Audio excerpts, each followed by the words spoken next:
also promised to hit back. Canada will match Washington's new tariffs dollar for dollar in order to protect Canadian workers, farmers, families, and businesses. And Trump is almost certain to retaliate further. He's already upped the threats, promising to raise tariffs on Canadian cars and steel from 25% to 50%.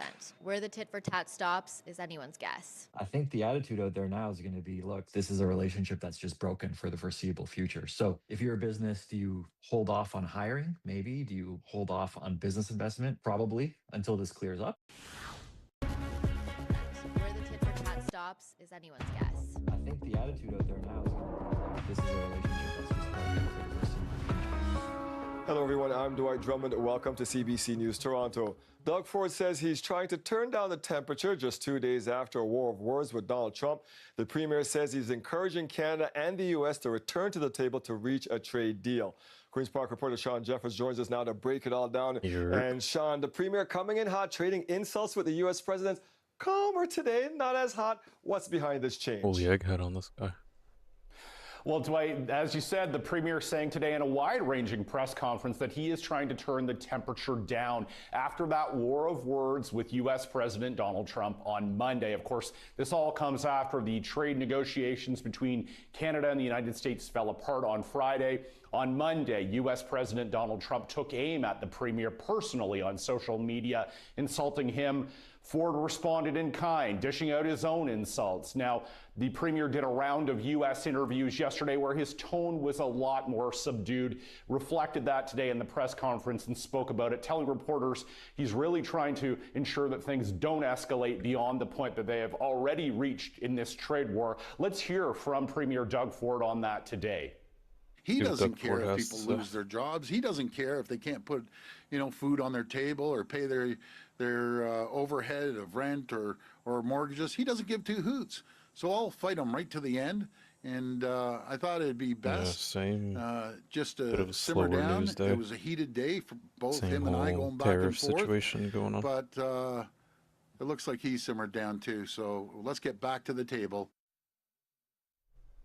So, Dwight, right there, you can hear Premier Doug Ford calling for everyone to return to the table. He was also asked how involved he wants to be, frankly, in the U.S. midterm elections. He has talked in the past about going down and campaigning himself, urging U.S. voters to reject Donald Trump's trade war and trade policies against Canada. However, he stopped short of saying that there would be any Ontario-sponsored advertising in the U.S. That obviously has not been a particularly popular measure in the U.S., that Ronald Reagan ad that ran during the World Series, Dwight. So he is saying no to that at this point. Oh, we remember the ad and how angry it made some Americans. So, Sean, the province says it's expanding its aid programs to businesses impacted by the tariffs. But the Premier also made a new request today to help consumers on gas prices. What is he asking for?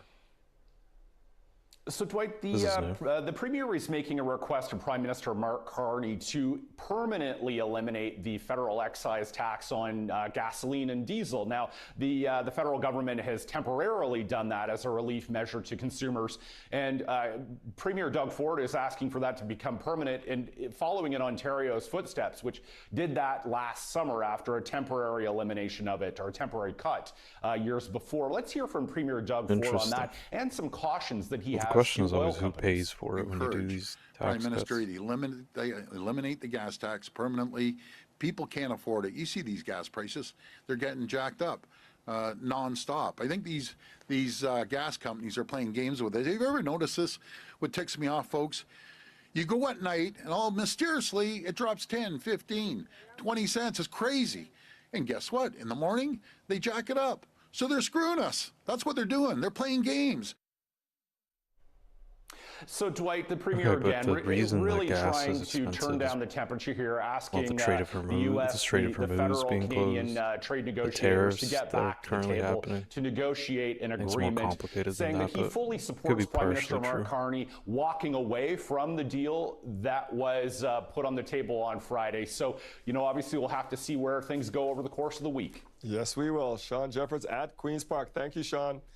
Toronto Mayor Olivia Chow following in the Premier's footsteps today, taking to the airwaves in the U.S. to talk about the trade war. Yeah, she said on CNN, Chow was asked if she supported Doug Ford's threat to cut the flow of electricity to the U.S. Whatever it takes, upping the price of electricity. We have to get attention because this cannot continue. The uncertainty is costing everyone.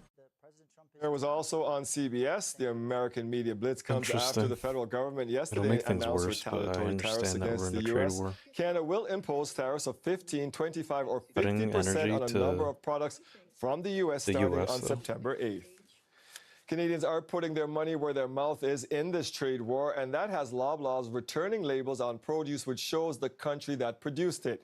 The grocery giant took the labels away weeks ago, but customer backlash and an investigation by CBC News has brought them back. Sophia Harris with the details. If you've been grocery shopping recently, The you may Loblaws have is bringing noticed back something missing at Loblaw-owned stores in stickers. most provinces. Earlier this month, the country they of should origin implement this disappeared from store Freshco signs Food in the fresh Basics produce shoppers. aisle, sparking customer backlash.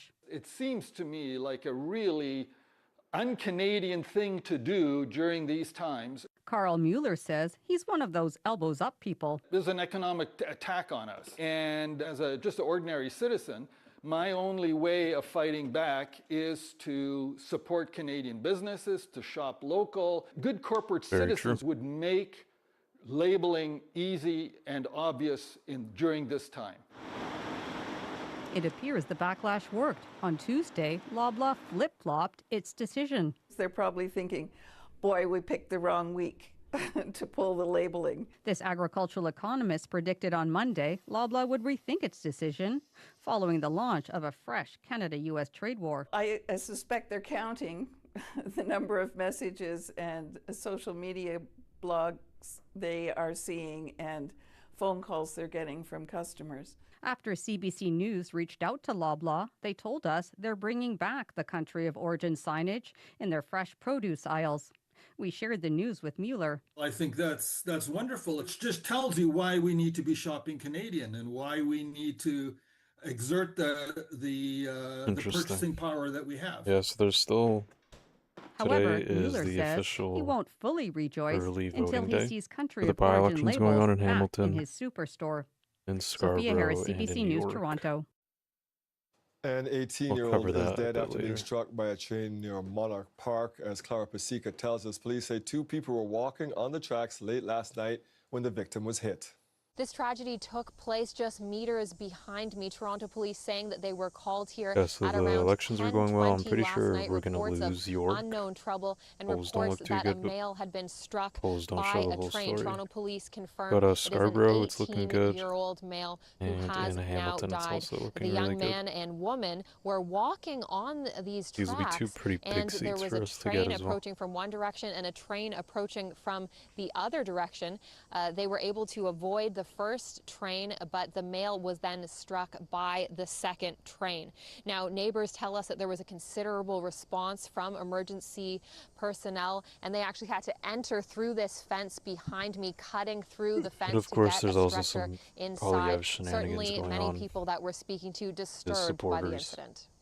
Sitting watching How TV, half of them are, you know, the windows were open. saying that the Heard retaliatory just tariffs sounded are like bad for Canada. Big plate of metal being hit. Just. I hoped it was, you know, I'll look that just up as an well. animal or something. Heard the train stop. At that point, you just knew what was going on.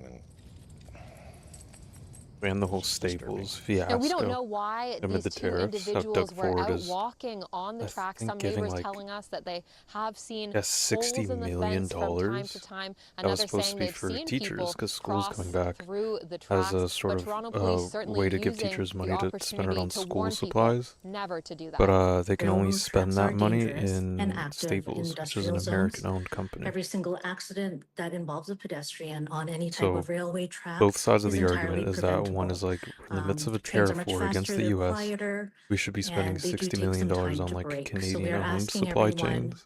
to stay But entirely then Doug off the Ford tracks. is sort of like, Police yeah, say but that the female Staples could be employs like charged with a lot of trespassing onto Canadians, the so we tracks, should be but giving so money far, to them as no well. charges have been So laid. it's just a little Metrolinx is back offering and their forth on thoughts that. to the victims Mara and had their something to families say at this about it. time, as well as first responders and workers who were here at the scene. Clara Pasica, CBC News, Toronto. Toronto Public Health says it has located the source of an outbreak of Legionnaire's disease in the Bathurst and DuPont area. 6 cases reported in the area last month. TPH saying it traced the outbreak to a cooling tower at the TTC's Hillcrest complex. An outbreak at Castleview Witchwood Towers long-term care home may also be connected. The health agency saying the affected cooling equipment Disease has been outbreak in removed and Toronto. What the heck? remediation measures are being taken. For the latest on what's happening, just head to our website, cbc.ca/Toronto, or download our CBC News app. And you are watching CBC News Toronto. We'll have more stories from our city when we come back.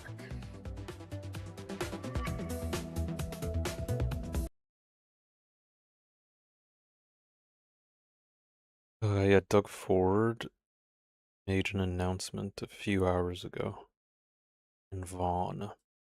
Take a look what he has to say. It is a pleasure to welcome you today here to our Mapleside Meadows project in the city of Vaughan. At Unique Communities, we're proud by doing our part in building complete communities, creating jobs, and delivering more housing for families in Vaughan and across Ontario.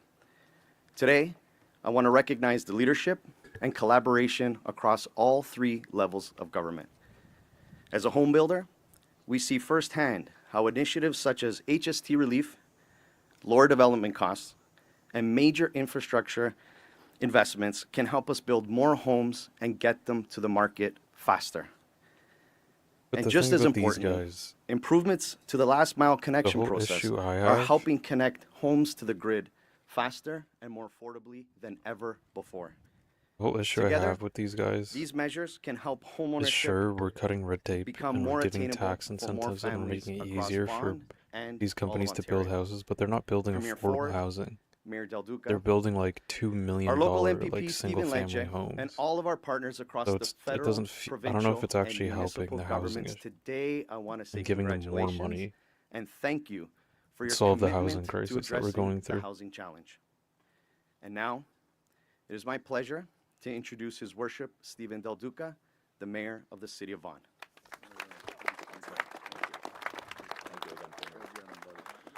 Well, good morning, everyone. What a beautiful day here in the city of Vaughan. The sun is shining, and I know that we are very much This guy looking just forward looks like to an the evil incredibly villain positive news from we like will a be hearing cartoon. shortly from our federal and provincial partners. You can see to my left several members. Almost our entire Vaughan City Council is here today, members of our senior leadership team. This is a very exciting time for our community.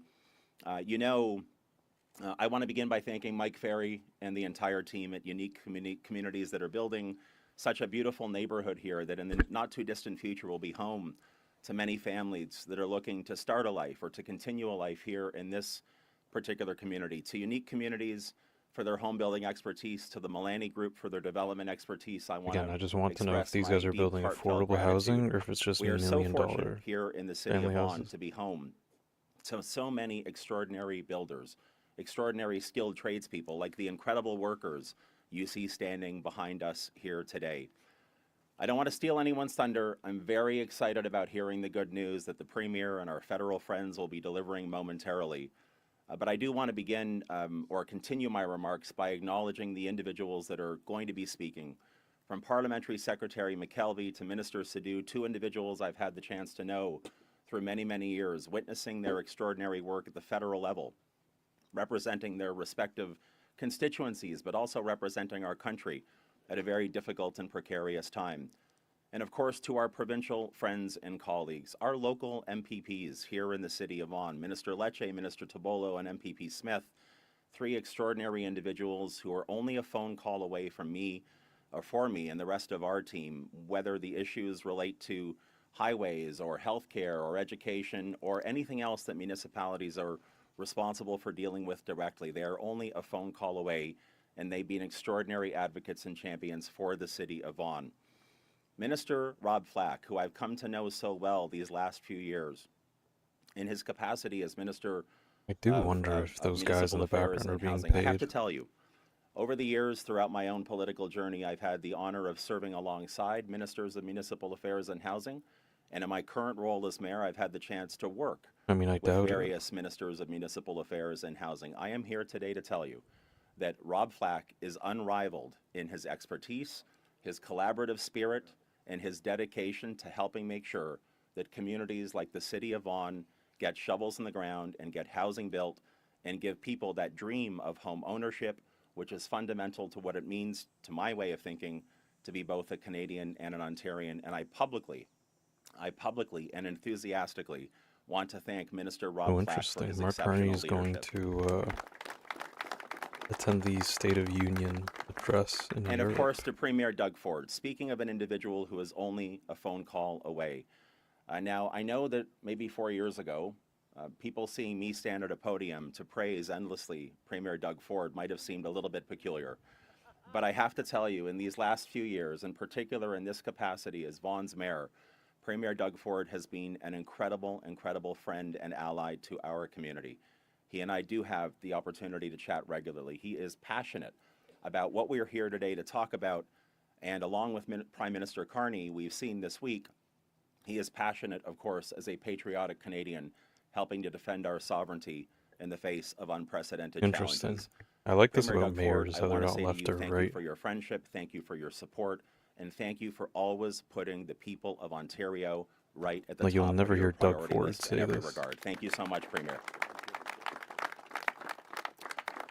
Now, I'm going to stop talking in just a quick moment, I promise, but I do want to say this journey here in the city of Vaughan, doing our very best to make housing more affordable and to start more Is housing housing getting built becoming here more in our affordable in community Vaughan? is a journey that began for us just about 2 years ago in the fall of 2024, when I believe the city of Vaughan was the very first municipality in Ontario to make a substantial reduction in our development charges. Not because we don't recognize that development charges pay for important infrastructure, they do, but because we recognized we were living in an unprecedented time when so many individuals who wanted to get into or stay in the housing market were unable to do so. Here in this community, like the construction Again, the workers biggest we thing I'm have looking here out for today, is, are like you our guys friends building at Build affordable who are housing or just represented and have done a $1 million great homes that job as no one champions will as ever, well.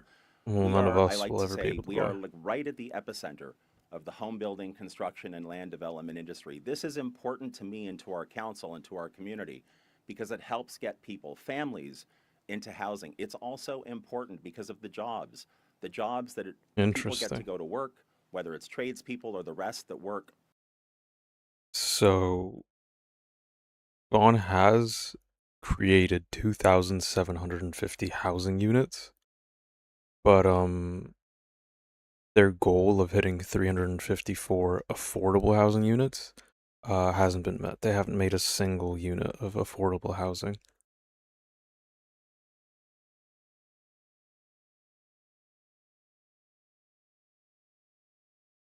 So they're approving a lot of houses, but they're not building affordable housing.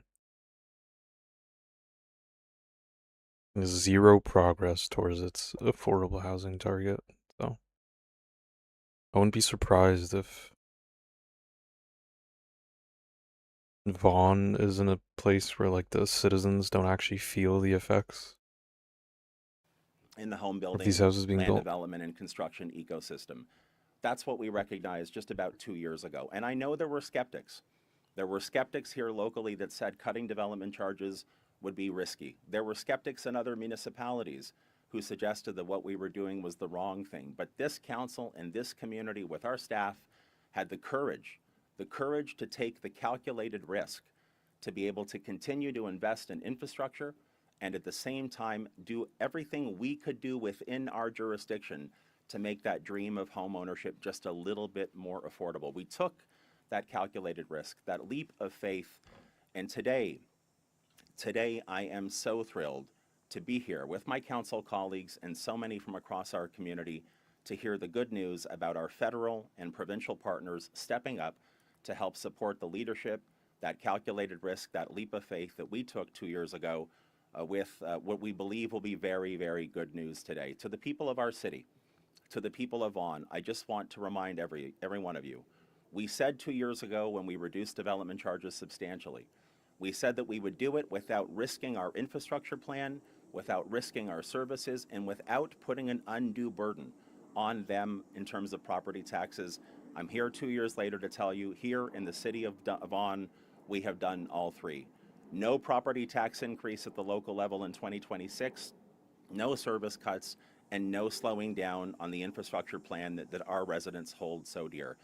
And I'm going to finish up by saying it is entirely fitting that we are standing here in this beautiful neighborhood, because one of the projects that we included in our application to the Canada-Ontario Development Charge Reduction Program is in fact, the connection of Teston Road between Dufferin and Kiel, which is a long-needed, long-anticipated road connection that we need here in our city. So with that, thank you so much, all of you, for being here. Infrastructure is infrastructure. That's what I want to say to the Prime Minister, to Minister Robertson, of course, Minister Sadu, and Parliamentary Secretary McKelvey, and to Premier Ford and the extraordinary team, including Minister Rob Flack, thank you, thank you, thank you for helping this become an extraordinarily special day right here in the greatest city in Canada, the city of Vaughan. With that, please join me in welcoming Parliamentary Secretary Jennifer McKelvey to the podium. Thank you, everyone.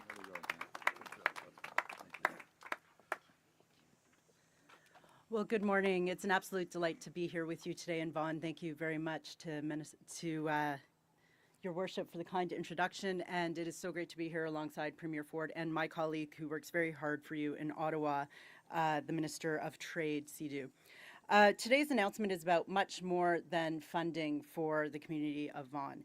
It's about what we can accomplish when governments work together to tackle the challenges that matter the most to Canadians.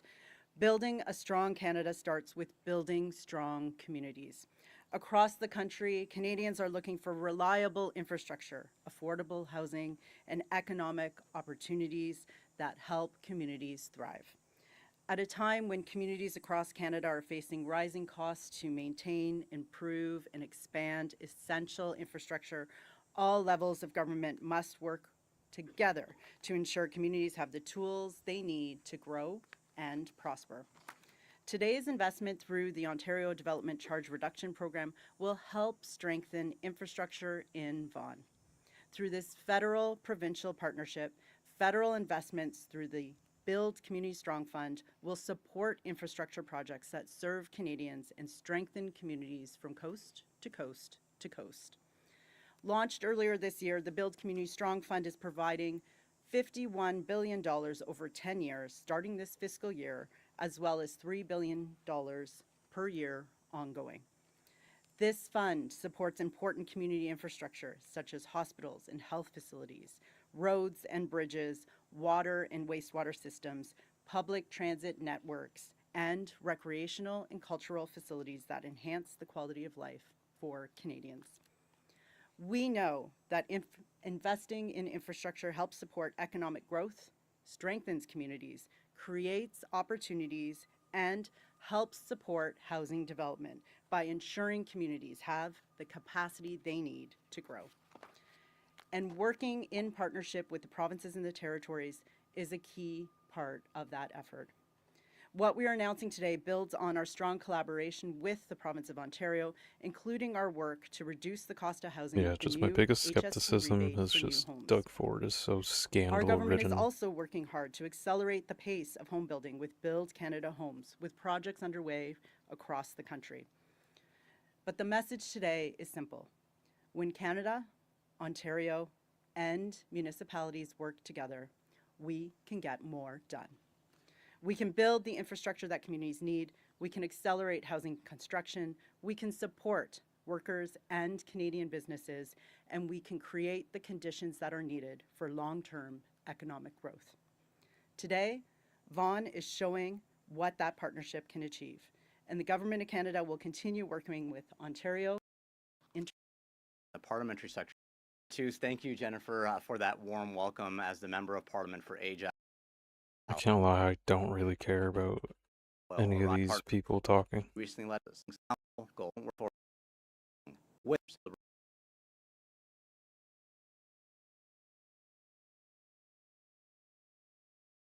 federal work in unison to drive important. All right, Doug, what do you have to say? Well, first of all, good morning, everyone, and thank you, Minister Flack, for that introduction. It's great to be back here in Vaughan. Matter of fact, I say, you know, back here in Vaughan, I'm up here every single day, so it's good to be here for another visit alongside Minister Lecce and Tobolo both doing an incredible job. Minister Lecce is actually keeping lights on, growing our energy, one of our strengths, critical minerals as well. Minister DeBolo working in the Attorney General side by side with them, making sure that we have the laws to keep the bad people in jail. And Michael, you're doing an incredible job, and so are you, Stephen. And P.A. Smith, thank you for working hand in hand. You're absolutely instrumental in working with Minister Flack and getting projects like this moving right across the province.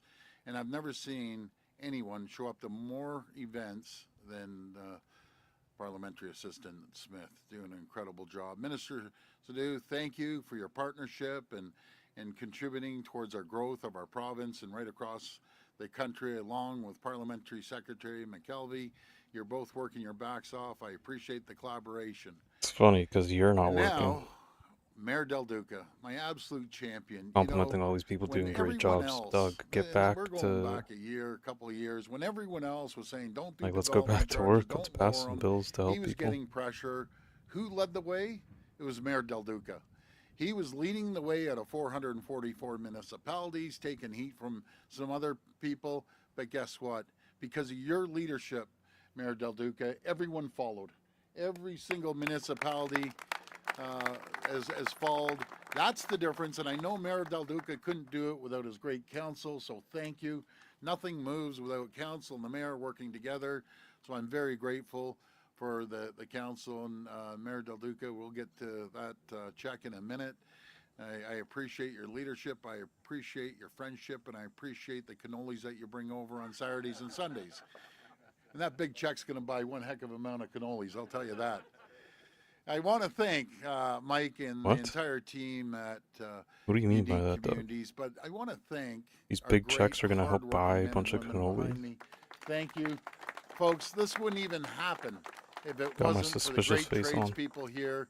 These are beautiful homes. I encourage everyone to come up who's interested in buying a home. These are stunning, beautiful homes. I want to Okay, so begin they're not by affordable. acknowledging yesterday's announcement It's more from the houses for federal rich government, people. outlining its response to President Unfortunate. Trump's latest tariffs, including dollar for dollar, tariff for tariff, and additional support for tariff-impacted workers. Prime Minister has my full support in standing up for our country as part of a United Team Canada.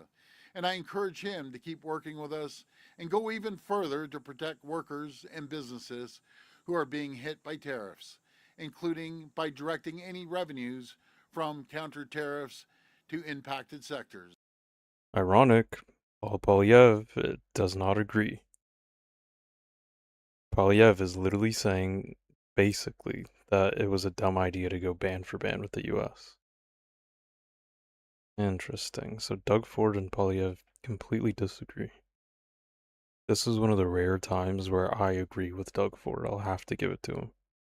But it's like, the decision's pretty simple. It's like, do you want to take a golden apple or some like rotten flesh? And of course, Polyev is choosing rotten flesh for some reason. We But need to help our businesses compete and close the gap created by these new tariffs. That means eliminating federal greenhouse gas emission standards for Canadian-made vehicles and exempting tariff-impacted sectors from federal emissions performance standards, which together add Interesting. hundreds of millions of dollars in cost for Canadian businesses. That So this is a whole argument right now. Whether we should be removing these environmental sort of taxes that we put on these businesses because of the tariffs. Which I get it, but like our environment is important. And the way that like the tax exemptions I guess work is if a business in Canada, you know, creates like a lot of emissions, then they get taxed for it. But if they create like a lower amount of emissions, they actually get tax credits for it. So it incentivizes these companies to create like a sort of factory that has low emissions. But I don't know, amidst the tariffs, I guess we have to pull make some us things here and there. I don't really know. Tariff rate quotas on steel imports need to be dropped to zero. on countries that do not have free trade agreements with Canada, and to 12% on countries that do have free trade agreements. Folks, I'm just going to explain this quota because I'm talking quotas and people are wondering. So I'm gonna just simplify this. Countries around the world, I won't name any countries. What happens if we don't have a free trade agreement? A lot of them are getting cheap steel made in China, and they're slapping made in whatever country sticker on it, and then dumping it here in Canada, hurting the steel sector. Now, with free trade agreements, we need to bring it 12%. So anything over on top of 12%, they get a tariff. And non-free trade countries, anything zero. As soon as they drop steel, they're getting a tariff. That's going to help our steel community and steel sector. Canada is under economic attack I didn't by follow any of President that. Trump. We have to move fast. I always say with our bureaucracy in Ontario, and I say that for the federal government, I mentioned this to the Prime Minister, I've mentioned it to mayors, faster, quicker, immediate. We can't be dilly-dallying around. I know how the province works, the feds, and especially the municipalities. I walked a mile in your shoes. You know, it gets into the system. I call it the merry-go-round, and it goes around and around. Then it gets comments, and then it goes back, and it goes around and around. And Mike knows exactly what I'm talking about. The mayor and the councillors know. Push your bureaucrats as hard as you can. Interesting. They're good people. They But work when hard. you're making these but you have giant to stay on 'em. decisions We that can't be impact a waiting lot of 2 years, people, 3 years for approval. We have to move fast, and I we agree that we can't should be let moving faster, ideology but get in the way of protecting people's how jobs. we go about doing For that, our part, I don't think Ontario me is and Doug delivering sort nearly of $30 agree on that billion point. in tariff support, including through our $1 billion Protect Ontario financing program, which is helping tariff-impacted businesses So the keep issue their with doors this open is and keep Doug workers Ford on the says job. We're keeping these taxes tariffs are fairly happening, low, we need to saving make people things and happen businesses quickly. $12 billion each and every And then single because of year. that, there isn't Matter as of much fact, folks, oversight, we have and never Doug Ford ever is, raised a known tax. for being We will corrupt. never raise a So tax. something We'll like that could continue go under the lowering radar a taxes. lot easier Very as well. simple philosophy. Put money into all of your pockets, and you're going to do things you might otherwise not be able to do. As simple as maybe going out to a great restaurant in Vaughan, buying your kids clothes, or even better, taking advantage of the HST and the DC development charges that tax will continue lowering taxes. Very simple philosophy. Put money into all of your pockets, and you're going to do things you might otherwise not be able to do. As simple as maybe going Lowering out to a taxes. great restaurant in Vaughan, buying your kids clothes, or even better, taking advantage of the HS. The issue with this approach of just lower taxes, things need to be paid for. Like the roads that we want to fix, the houses that need to be built, the public transit, the healthcare, like all these things that need money to be paid for. So sure, you can lower taxes and hypothetically give people more money, but that will just come at the cost of, say you get sick, it's going to cost more in healthcare. You're going to have to wait in a longer line there. So it's like you're taking money out of, like you're putting money back in their pocket, but then you're taking it out of like your purse, sort of thing. And the DC development charges that we're dropping, and save up to buy a home. And through our $1.1 billion small business tax cut, we're saving more than 375,000 small businesses, up to $5,000 every single year. And in the meantime, it's never been more important to deliver on our plan, to build a more competitive, resilient, Low-key, self-reliant a life economy, hack when you're so we can outside, support don't wear job cologne. creation, lower Because costs, bees and like and flies are attract attracted investment. to like the Here sweet in scent. Vaughan, we're making record investments through our $236 billion infrastructure plan to keep workers on the job. We're investing $55 million through the Municipal Housing Infrastructure Program to support critical core infrastructure projects. Which that will again, I'm all support for the building. construction It's of just over 45,000 new I would homes. like to see And more to keep goods affordable and housing people being moving across built. the province, we're fighting gridlock by building the new highways like Highway 413, the Bradford Bypass, and the 401 Tunnel to lower costs for families and keep workers on the job. To We've lower cut the costs for HST on family. new homes, providing the $2.2 billion in tax relief, It's just saving untrue. home buyers up to $130,000. And we're seeing the results with new home sales up by 130% compared to last year. Isn't it amazing when you create the climate and the conditions, how people come and purchase a home? We're doubling down on this progress through our historic agreement with the federal government, which I thank the federal government, I thank the Prime Minister, to invest the $8.8 billion for infrastructure, with a majority earmarked for communities that dramatically reduce development charges.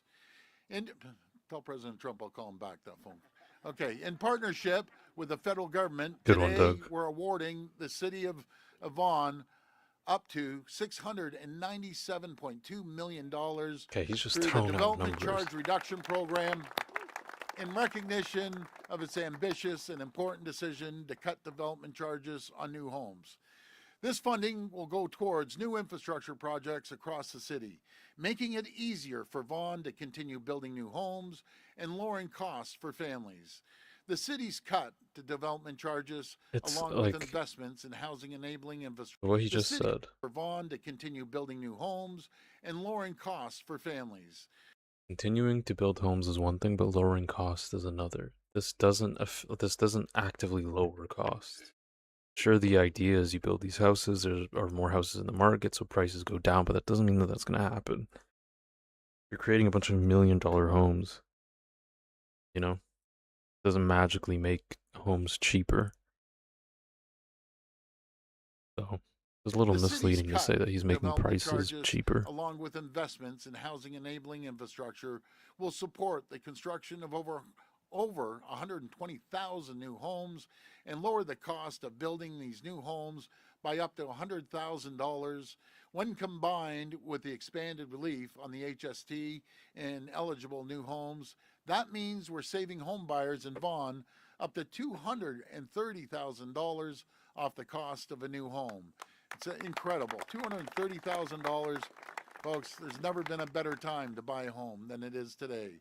It's an incredible achievement. What was that? And I want to give, it's incredible in eligible new homes.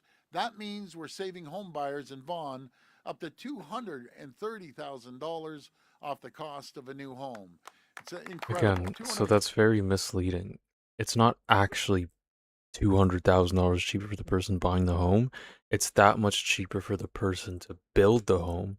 Whether or not he makes the house cheaper is up to him. There's no actual like governmental policy that forces them to make the price of the house go down. It's just cheaper for them to build it. They don't necessarily have to make the houses any cheaper. They can keep it at market value, which I'm sure they're doing. So when he says we're making it $200,000 cheaper for home buyers, that's not true.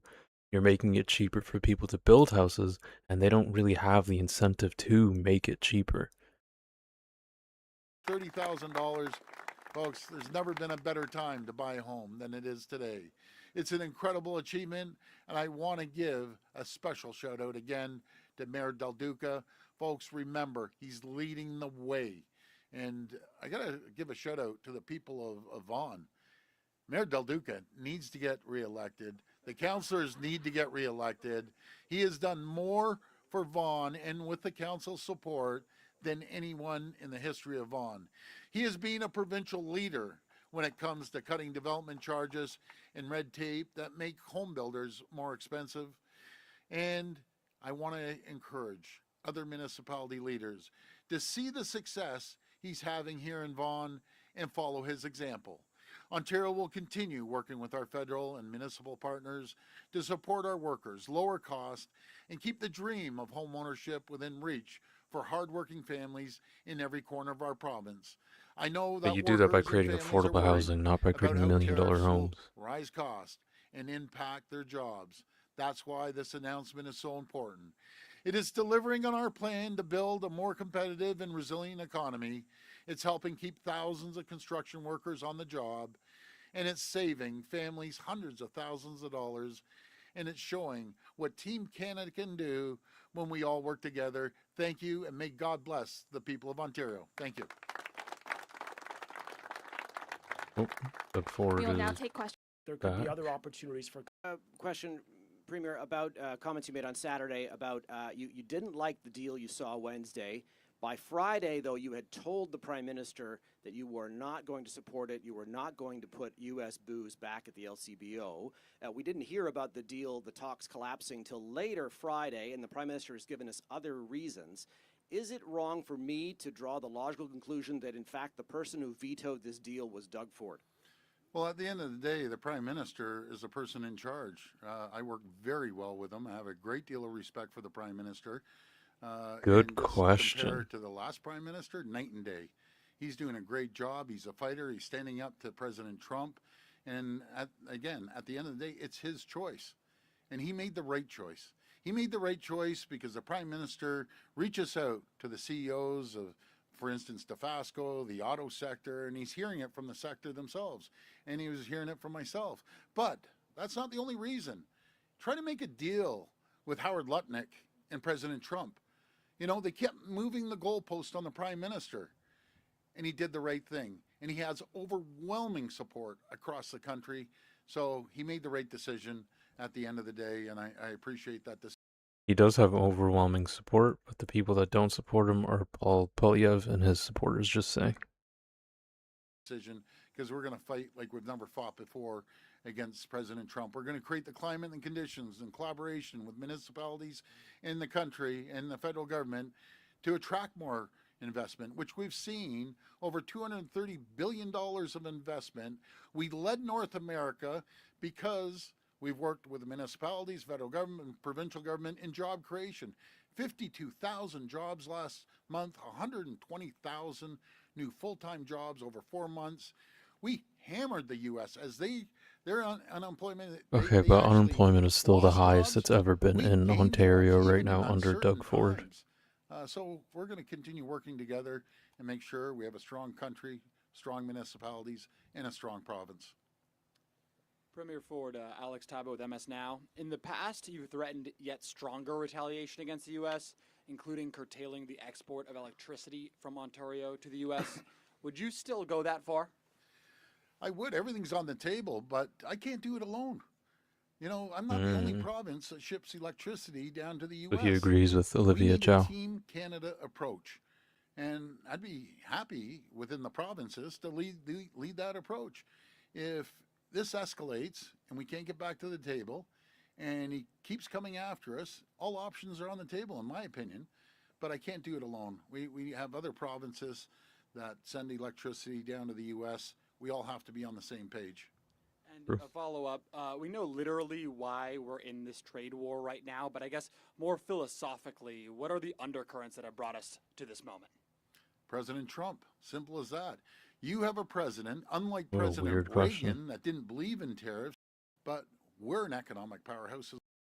We buy more, and our workers tariffs. This is all credit to their trade countries. Hi, Premier. Alison Jones with the Canadian Press. You were just speaking about electricity and all the provinces that send it down there, but I know that oil is obviously a big factor as well. You've called on all the provinces to use energy as leverage. I know you spoke to Danielle Smith on Monday. She's obviously still opposed to that idea. From your point of view, how did that conversation go, and is there anything you think you can do to get her on board with your approach? Well, we had a great conversation. We get along quite well. We may disagree on certain items, but I'm going to be flying out there to pay her a visit.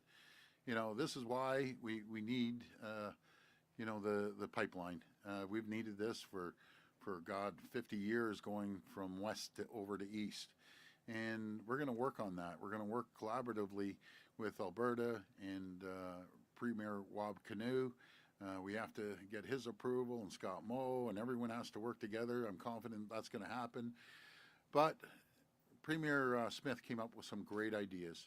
Right now, we're getting our fuel and our natural gas coming down to the U.S. and coming back up to Canada. Craziest thing I've ever heard in my life. And the natural gas coming from Pennsylvania coming up. Well, we already have an existing pipeline, so we're going to reroute that, and we won't have to be reliant on the U.S. Isn't that amazing that we have energy sovereignty once we build this pipeline? We won't have to rely on anyone in the entire world. And that's our plan, and we're going to go as quickly as possible. So we get along very Yeah, well. there's a big Again, we may differ on the a reason couple we things, aren't and we but haven't we have had a strong energy plan. sovereignty is And I gotta because give American Premier lobbyists Smith the credit. She was the one who came came to up with those Canada ideas that and rerouted basically this natural bought gas our line and natural eventually resource rerouted refineries. Line 5 So like we actually lease the refineries here. We have the resources, like oil, for example.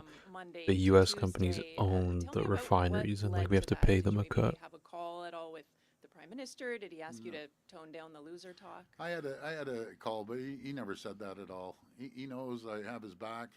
The country knows I have their back. And yeah, does it get heated? When Donald Trump wants to take the livelihood and try to hurt our country and hurt our province, I have a job for the people of Ontario. I will fight with every tool I have to protect them.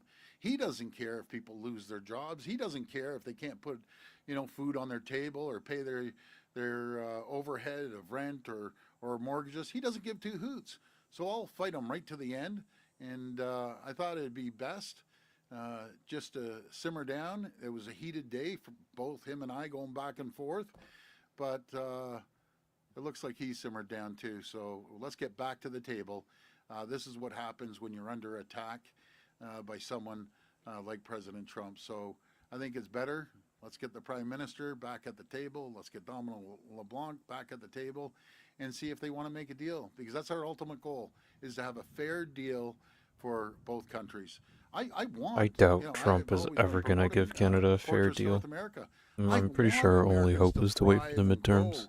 I want Ontario and Canada to thrive and grow, and it can only be possible if you're open-minded and you want a fair deal. So hopefully the president comes to a census and but he's not. We've known that Trump doesn't have senses. One heck of a time in the midterms. He needs to get this deal done before the midterms. Premier Mark McAllister from City News. You're saying that you want the Canadian side, the Prime Minister and the ministers back to the table. Are you suggesting that we need to make the first move to get back to the table? There's been lots of discussion over who needs to do what first. Well, that's going to be up to the Prime Minister and President Trump to get on the phone and have a conversation. Folks, I don't get involved in the day-to-day dealings of this trade deal. I have confidence that the Prime Minister and Minister Dominic LeBlanc, will do an incredible job. And they proved it to the Canadians, that when it's not a fair deal, they're going to walk away from it. And yes, does he collaborate and call not just myself, he calls other premiers across the province, gets their opinion. And that's what makes a good leader, when you get other people's opinion. And then based on that, no matter if it's a private sector or the unions or other elected officials, and then you move on it after getting people's opinions. At least that's how I operate. You've sent a letter to Ontario's board chairs calling on them to review their supply chains, plan procurements, to move away from American businesses. How are you setting the example, and what is the government doing to do that? Well, we put in legislation that you have to buy Ontario first, Canada second, and anywhere else in the world third. I'm going to give you an example, and I keep hearing these rumors, and then I follow up. I get our ministers, but we're building a school. I think it's in Uxbridge. I'm not 100% sure. But it all starts with the architects and the engineers speccing out these materials. So I hear they spec out this brick, and God knows we have great brick companies here in Ontario, and they're buying it in the U.S. for $8 a brick, and we can sell it for $2. Like these engineers and architects, I don't know how many times I have to tell you, how many times I got to tell the boards or everyone else, I don't care if it's an agency, buy Ontario, buy Canada. I feel like I'm just, like a broke. But this is ironic because the whole Staples deal, like you're giving $60 million to an American company for schools and for school supplies. Like you want people to buy Canadian, but like you're giving $60 million to an American company. It just doesn't make sense. Record player keeps saying it. What don't you get? It's ridiculous. Buy Ontario. So I'm going to be all over these guys, and every architect, every engineer. If you think you're going to spec some funky thing down in the U.S. BC News. What came out of your talks with Premier Smith? Well, a real productive talk. I'm going over there. We're going to have a good chat. Existing pipe. Talk to some of the big oil companies. I'll make sure I voice my opinion like I usually do. Why are you lowering costs at nighttime and jacking it up in the morning? We have access to about 1.5 billion consumers around the world. We are going to double that to over. The price. Premier Ford, Steve Cornwell from the I'm Trillium. just going to follow up with the minister. The Prime Minister of $1 trillion, so $100 Hi, Premier Ford, Steve Cornwell here from the Trillium. Just another question on the Buy Ontario memo that you'd sent out yesterday. If you are regularly kind of reminding builders and perhaps staff that they should be, following the Buy Ontario policies and buying from local vendors, is it a signal that the legislation and policy that your government has put in place is too weak to enforce, I guess, the spirit of the legislation? Good question, but there's always one bad apple. No, I think they're doing it probably 98% of the time, but it drives me crazy when I hear someone's buying something off the U.S. one of these agencies or hydro companies or whatever.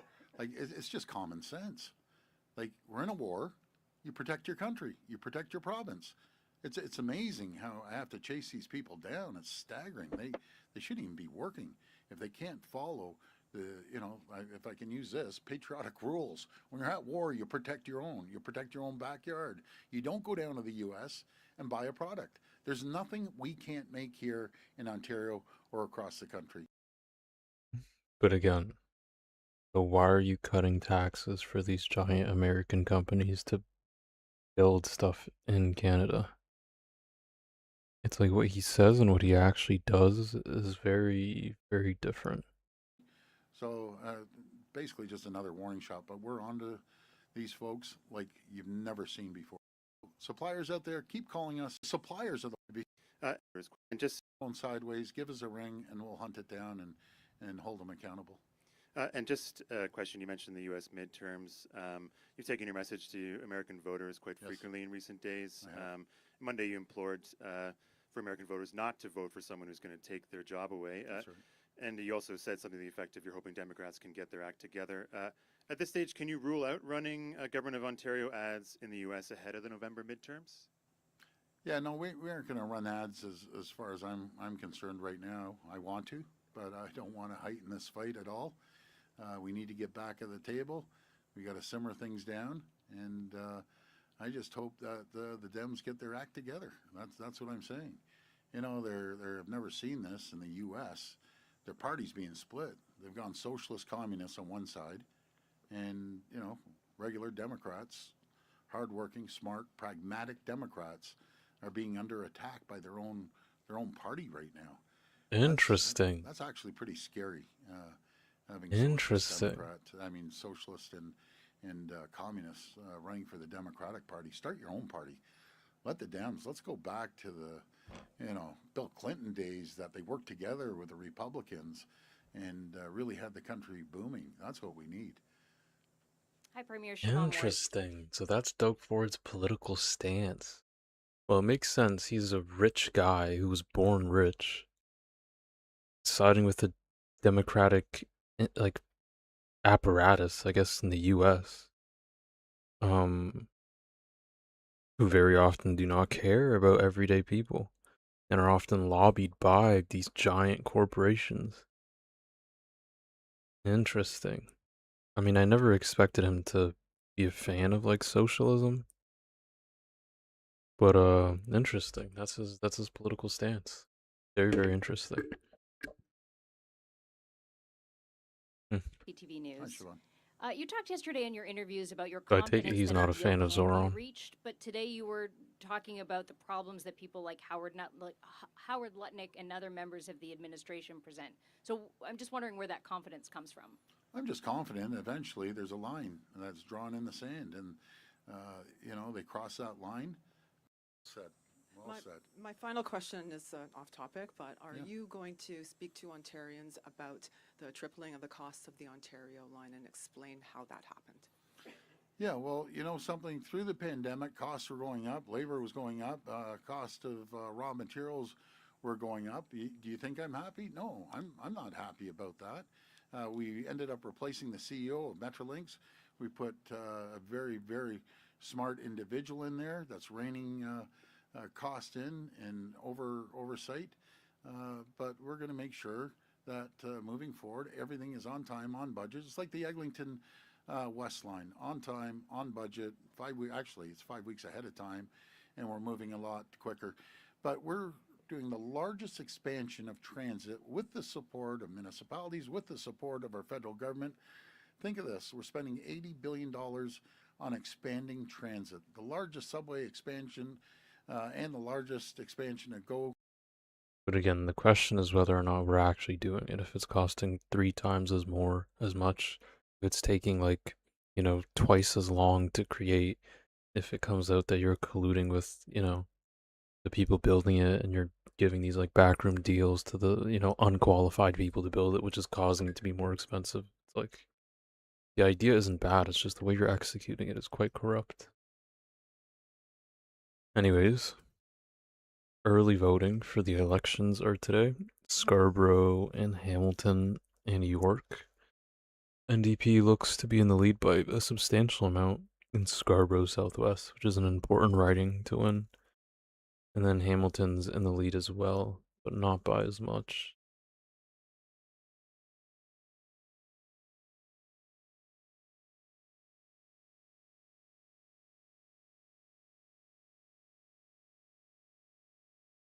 Yeah, most people are like, as long as it's not a conservative, so we'll see. But I'm glad that they're doing well. Doug Ford is betting Scarborough Southwest won't show up to vote this week. I'm betting he's wrong. Advanced polls are open today through Friday 10 to 8, and you can vote at any location in the riding. What are you doing today? As in today, Wednesday, August 26th.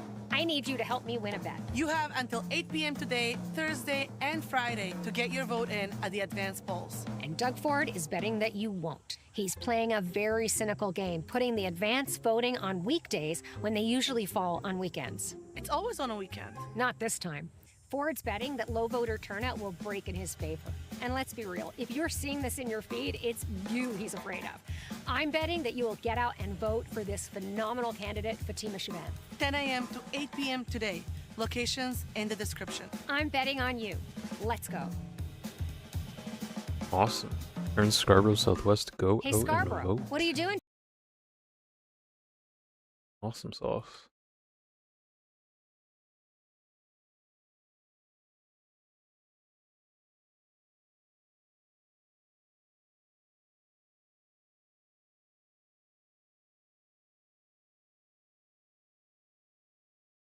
John Hendry, for you.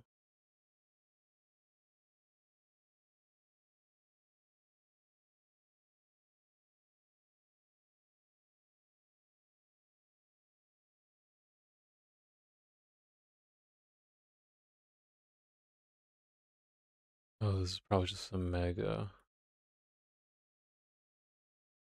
Some mega.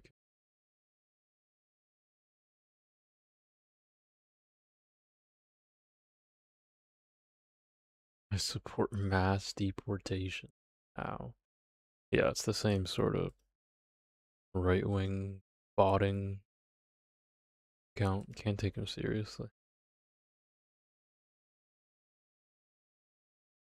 Olivia Chow also gave an interview. Trump should take a page from Dolly Parton.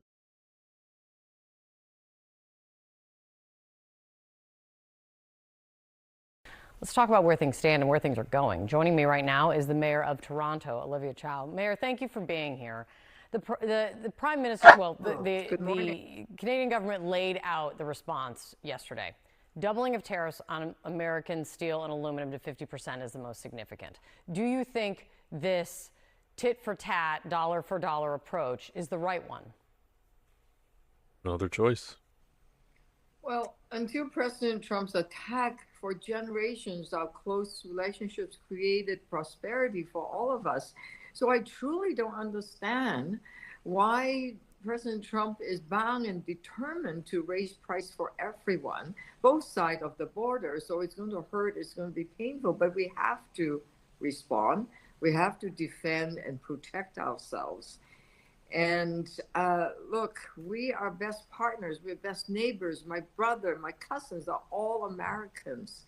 And we're supposed to love our neighbors, but instead we're getting brutally and viciously attacked. I just don't understand it.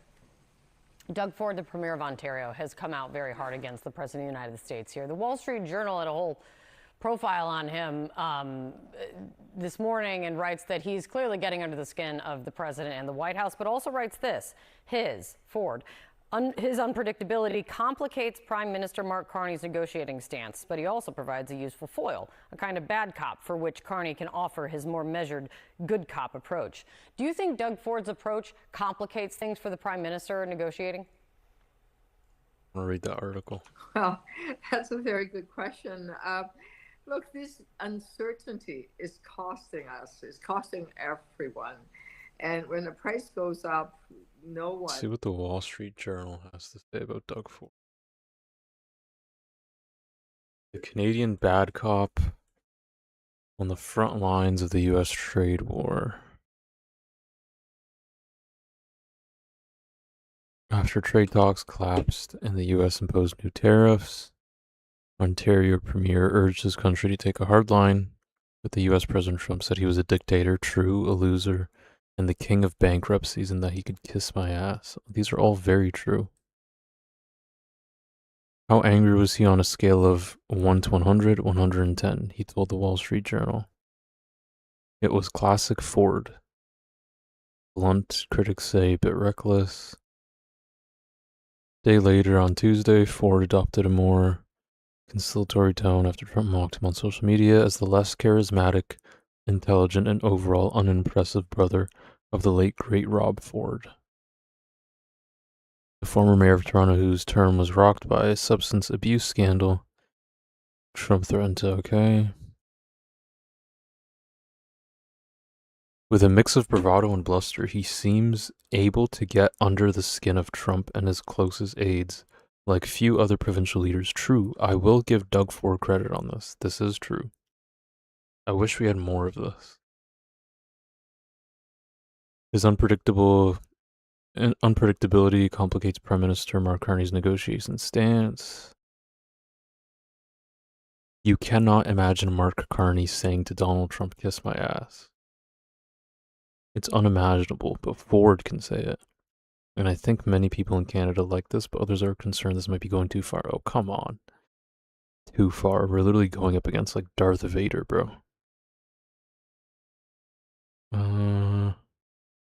I don't think the administration is quite as used to being directly criticized or hit like Doug Ford has done. A senior White House official said Tuesday that the president posted about Ford on Truth Social because he was annoyed with the Ontario politician taking pot shots at him. That's exactly what Trump does, though. So Trump has very thin skin as well. Same with Doug Ford.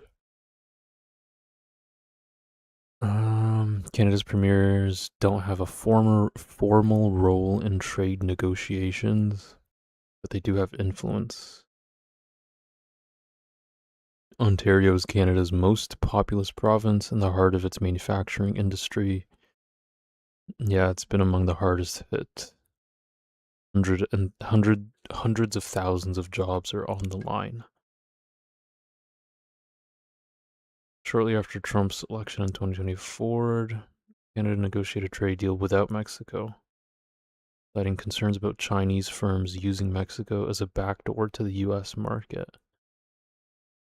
Interesting.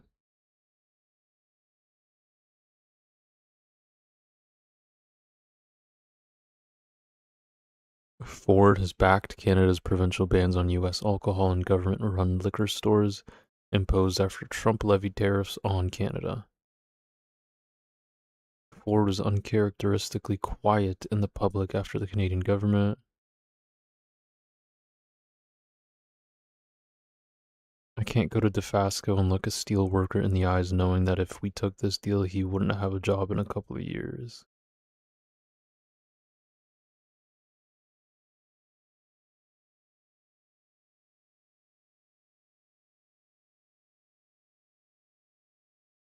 As Premier Ford has sought to cast himself as a folksy man of the people, he has been known to freely give out his phone number. Last March, in the early days of the trade dispute, he urged people to stop texting him in the middle of the night because the buzzing was keeping him up. He said he would return his 4,000 plus messages, which were coming in by the hundreds. This is what he was talking about during that one interview as to why he can't call back legislation, because I guess he's got a bunch of text messages to reply to, which is a bit silly. Interesting. When Ford wraps himself in the Captain Canada cloak, he does tend to see his approval numbers track back up because he has been at times the politician who can say the quiet part out loud or can say what people are thinking. But what federal government officials aren't able. In some ways, Ford is an unlikely person to lead the anti-Trump resistance in Canada, true. He was caught on a hot mic telling firefighters that he was happy when Trump won the 2024 election. Gulp. Gulp. But that was before the guy pulled out the knife. Interesting. Trump wanted Canada to remember who the big boy next door was. Instead, Canada looked across the Atlantic and discovered Europe.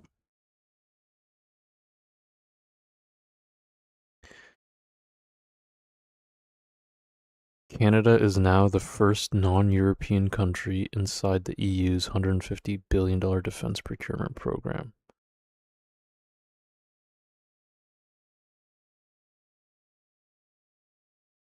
And here is the bit Trump's legacy will never escape. Carney has said the old relationship is not coming back.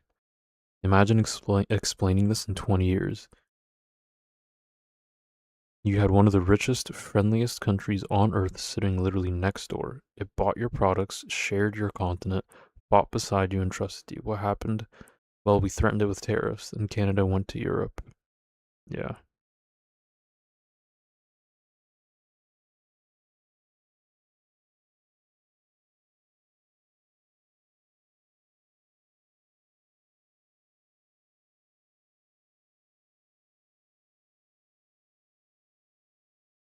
Interesting. Very, very interesting. Oh, I thought this video was funny. Canada's trade war anthem. Look at this.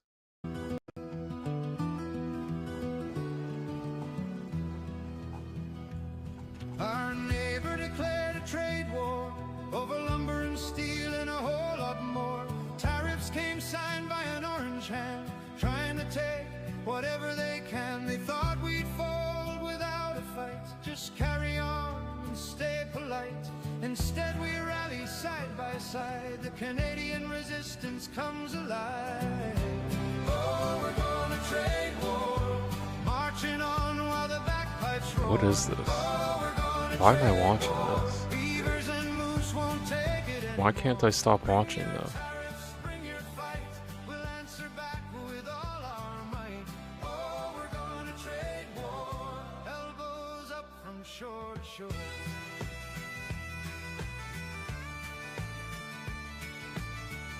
And ironically, this is what Canada basically looks like though.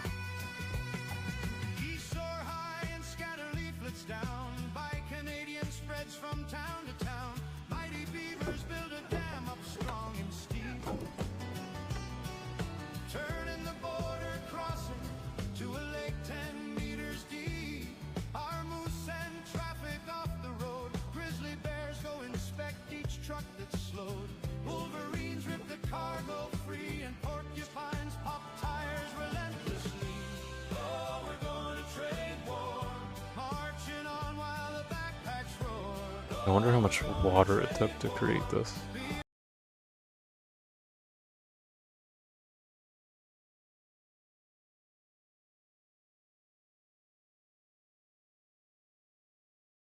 Aww. Aww, dear Canada, we hate him too. Aww. You.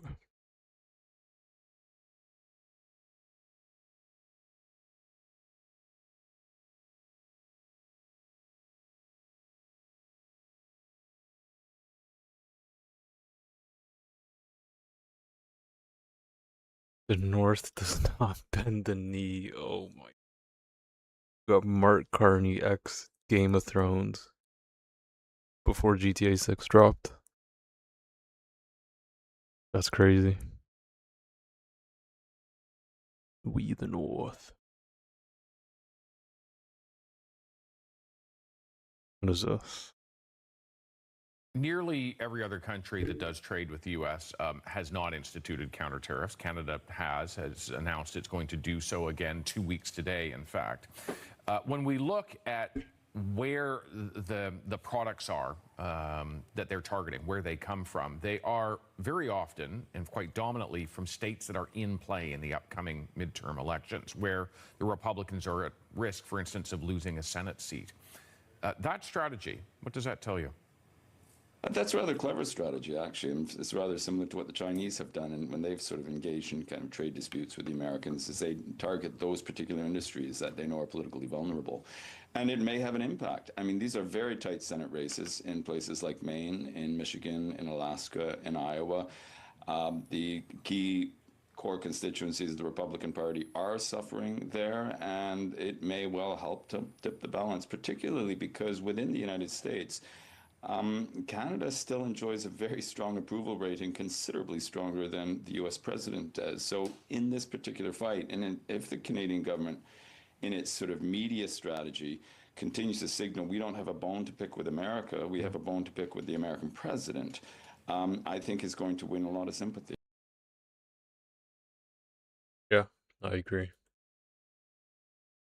BBC teams up with yet another Global Mail columnist, cheering Canada's counter clever way to hit Republican vulnerable states. Yeah, like I agree. Target Maine, Michigan, Alaska, Iowa. Yep. May help tip the balance. True. That's like a good strategic plan. Straight out of the China playbook of political economic warfare, this has to stop. US trade policy, election meddling while wrapping it in rhetoric is reckless, corrosive, and AI generated AI generated caption. Washington will ultimately map out a lot about where that pressure is coming from. Take a look at the map that shows which states are facing an outsized impact. Look, for instance, at Michigan or Iowa. The darker the color, the more the impact. And these are two states in particular where Senate races in those midterm elections are very, very close, where Trump's control over Washington will ultimately be decided by those November midterms. Let's drill down into the states themselves. Iowa, we do a lot of farm machinery trade with Iowa. Total value $6.5 billion. This impacts about close to 10% of the trade. If we move on to our next state, we are looking at Texas. Big state, not a huge percentage, but a very large value. And of course, plastics as well as fossil fuels, generally a big part of Canada's trade. Let's move on now to Maine. Lobster goes there for processing, or rather comes to Canada for processing. And so it is a major percentage of the impact. And counter tariffs appear to be meant to weaken the Republicans' tentative hold on the Senate seat there. Let's turn to Michigan. Border state, closely tied to Canada's auto industry, to the integrated auto industry. Again, significant percentage. Trump's tariffs already costing U.S. automakers billions of dollars. Canada's retaliation will add to that. Lastly, let's look at Ohio. It is a key swing state. Trump promised nearly every other country. This is an interesting article I also want to read. Democrats appear to be colluding with Canada's anti-Trump government. Okay, Mark Carney appointed a longtime Democrat political operative to a newly created senior position in his government. Two countries are now embroiled in a tense back and forth. In mid-July, Carney appointed Mia Johnson. Who's Mia Johnson?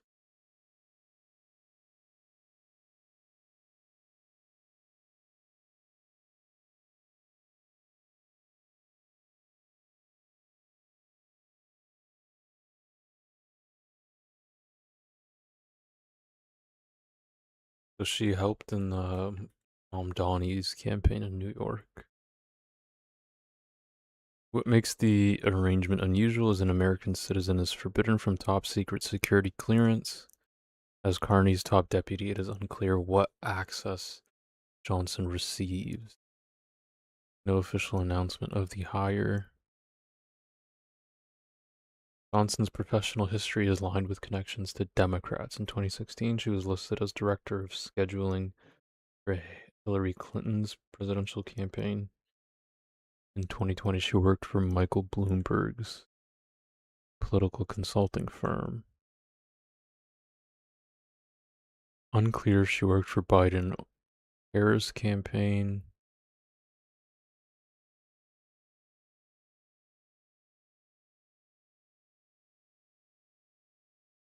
When Johnson joined the Canadian government, her portfolio focused on U.S. stakeholders, strategy, and Canadian-U.S. relations. Carney in Canada's Liberal Party has hosted a number of establishment Democrats.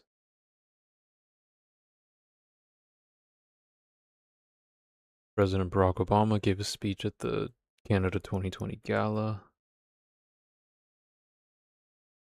showing Carney's success bringing them to Canada to strategize against President Trump. It just seems like we're bringing in someone who also hates Trump to try and fight against him. I don't necessarily see the issue in that.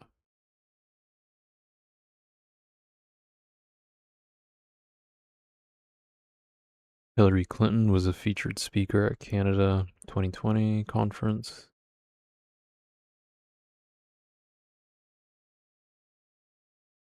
On July 1st, Trade Representative Jameson Greer issued formal notice that the U.S. did not agree to renew the USMCA in its current form.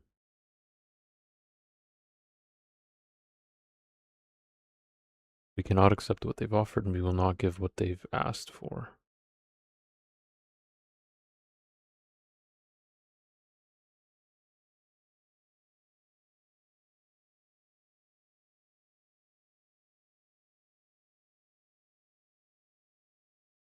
Interesting. I'll need to read up more about it, but I don't inherently see it as an awful thing. I understand the conflict of interest, but if we're all going up against like Darth Vader, it makes sense to sort of band together.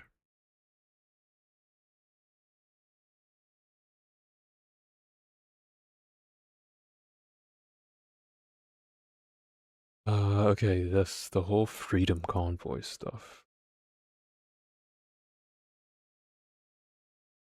On January 16th, the Federal Court of Appeal held that the Trudeau government illegally invoked the Emergencies Act in 2022 in response to the Freedom Convoy.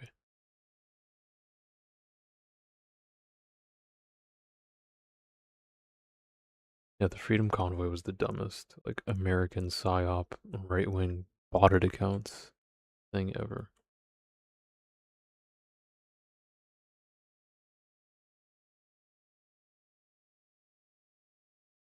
Act was deliberately crafted as a response to the abuse of the War Measures Act. One must not lose sight of the history of the act and of the context in which it was adopted.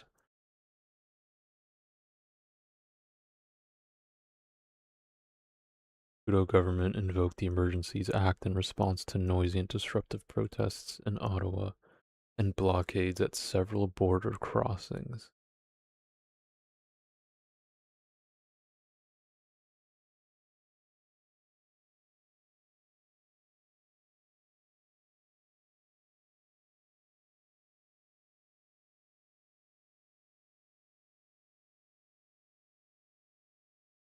Interesting.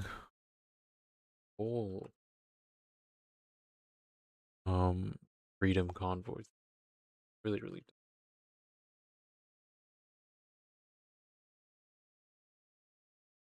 See if I can pull up a video on it.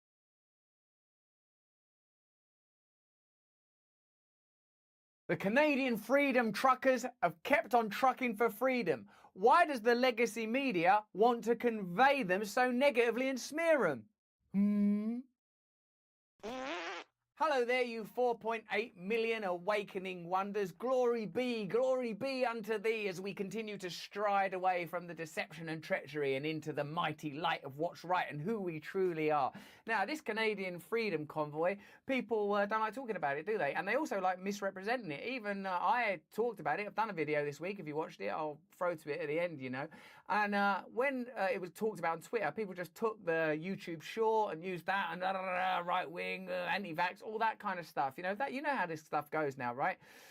So for the record, obviously if this trucker convoy were to descend into violence, antipathy, hatred and loathing, I wouldn't support that. But what I do agree with is the right of people in a democracy to have a voice, the right of people to protest, to have an opinion, to communicate peacefully. The Freedom Convoy, which began as a working-class uprising against Canadian Prime Minister Justin Trudeau's federal vaccine mandates and other COVID-19 policies, has become something of a clarion call. They were heroes during the lockdown.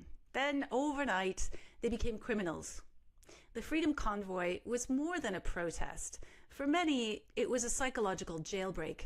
And the truckers who rolled into Ottawa in 2022 were cheered by Canadians from coast to coast to coast. Then the government decided to crush them. This episode of Disrupted isn't about Tamara Litch or Chris Barber.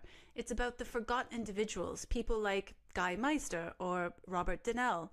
Working class Canadians still trapped in courtrooms years later, punished for honking the wrong way. The Emergencies Act may have expired, but the political retaliation didn't.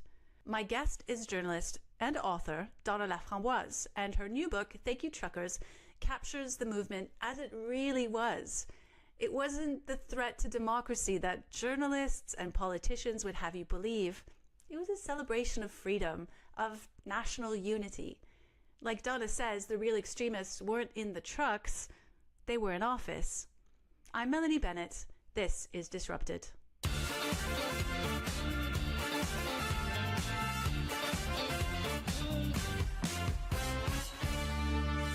Donna, thank you so much for joining me today. Thanks for inviting me. It's a pleasure. Your book came across my desk, Thank You Truckers, Canada's Heroes and Those Who Helped Them, which documents the 2022 Freedom Convoy protests and highlighting the public support of the movement, and also criticizing the government and the media response around the trucker convoy. So I would love to talk about this with you today. So why don't you first start maybe give us an overview of your book and what you talk about in there?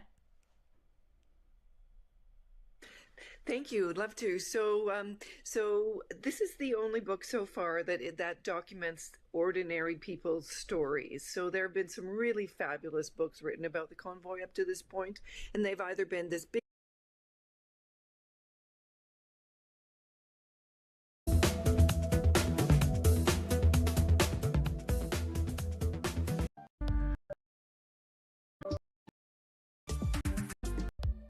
stories making news around the city today.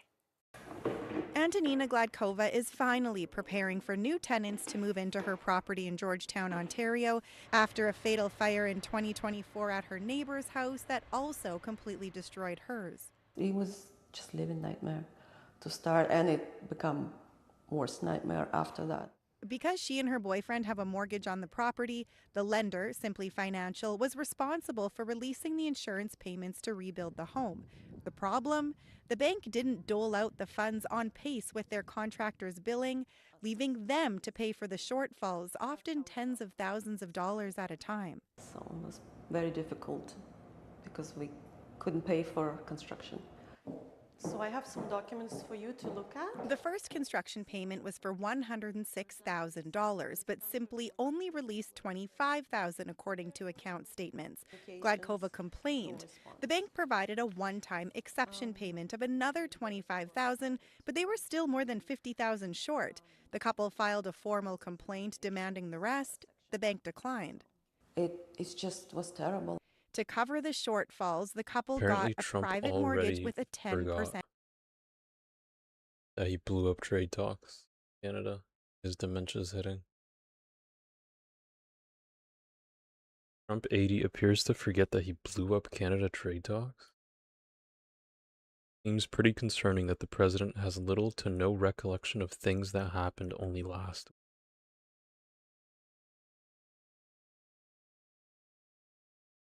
In a phone call, CNN asked Trump whether the U.S. had been the one to make the late-stage demands.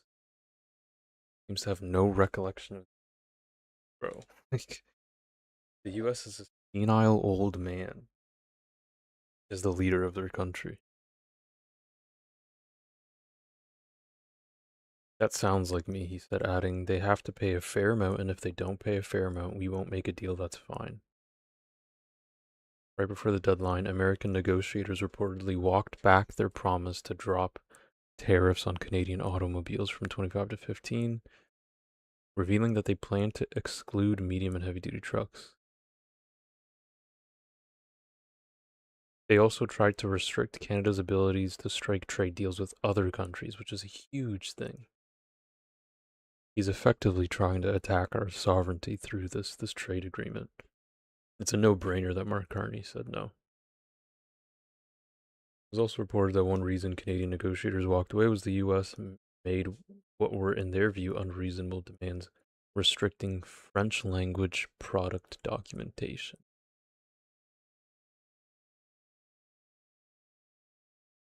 Trump has since threatened blah, blah, blah. Interesting. He's such an a interest it's rate. like Gladkova says they've paid it $15,000 makes me in lose interest faith in and like counting, plus politics when someone thousands like more Trump for can get in fees, office. legal costs, and construction delays because there wasn't money to pay invoices on time. Simply says it provided flexibility to Gladkova and that its mortgage terms allow it to determine how insurance proceeds are applied. Before finalizing the payment terms with a contractor, clients should confirm the payment schedule with us so they can make informed decisions, a bank spokesperson said. Lawyer Fiverani says he's seeing this issue more frequently as lenders are becoming more cognizant of their interest in a property. We're running into more and more total losses as a result of fires and floods. Oh, let's see what Olivia Chow has to say.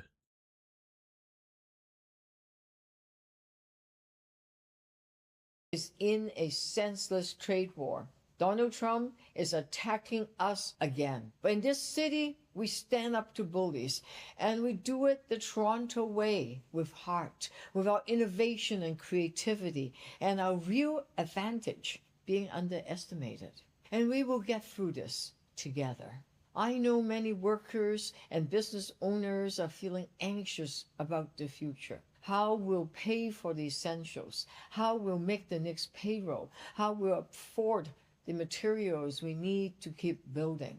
The federal government just announced a multi-billion-dollar package to support workers and protect local jobs. The City of Toronto is also taking action as part of a United Team Canada. We are always stronger together. Last year, my economic action team of business and labor leaders introduced a plan to buy local, support local jobs, and build a more resilient economy. This work continues. As Torontonians, we will always stand up for each other. Trump can write all the vicious midnight posts he wants. He can threaten us, but we know we'll win if we stick together.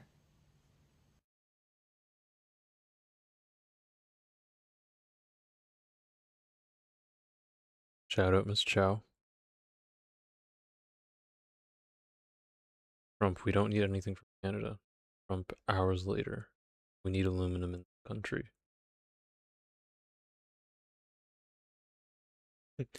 It's as if Trump has the mental capacity of a concussed goldfish. Holy bars.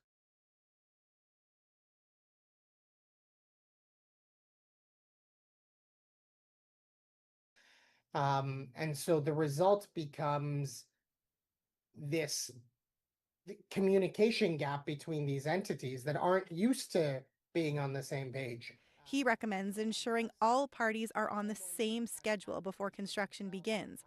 Gladkova has filed consumer agency complaints. She wants changes to mortgage agreements so banks will release insurance payments directly to contractors. The whole system doesn't work, and that's why I want people to know that be prepared.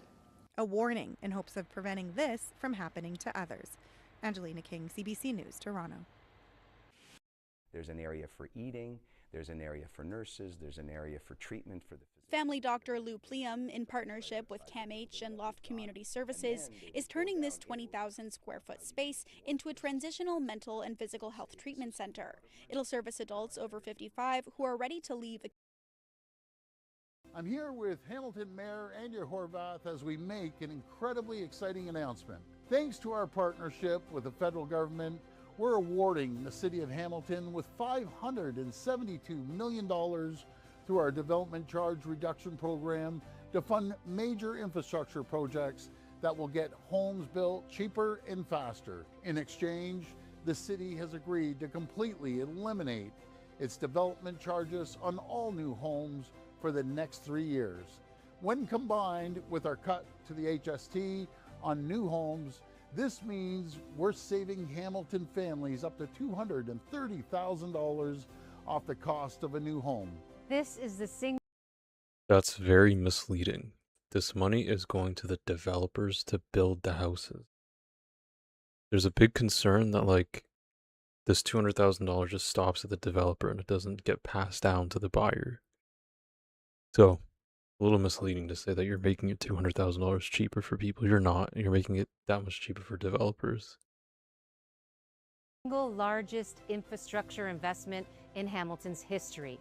And it's going to make a huge difference in the lives of families across the city.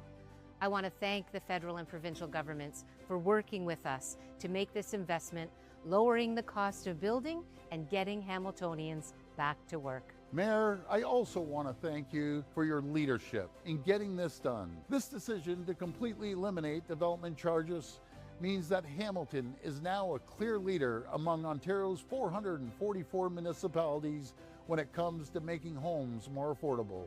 It's going to get more homes built faster, and it's going to help thousands of families across Hamilton realize the dream of home ownership.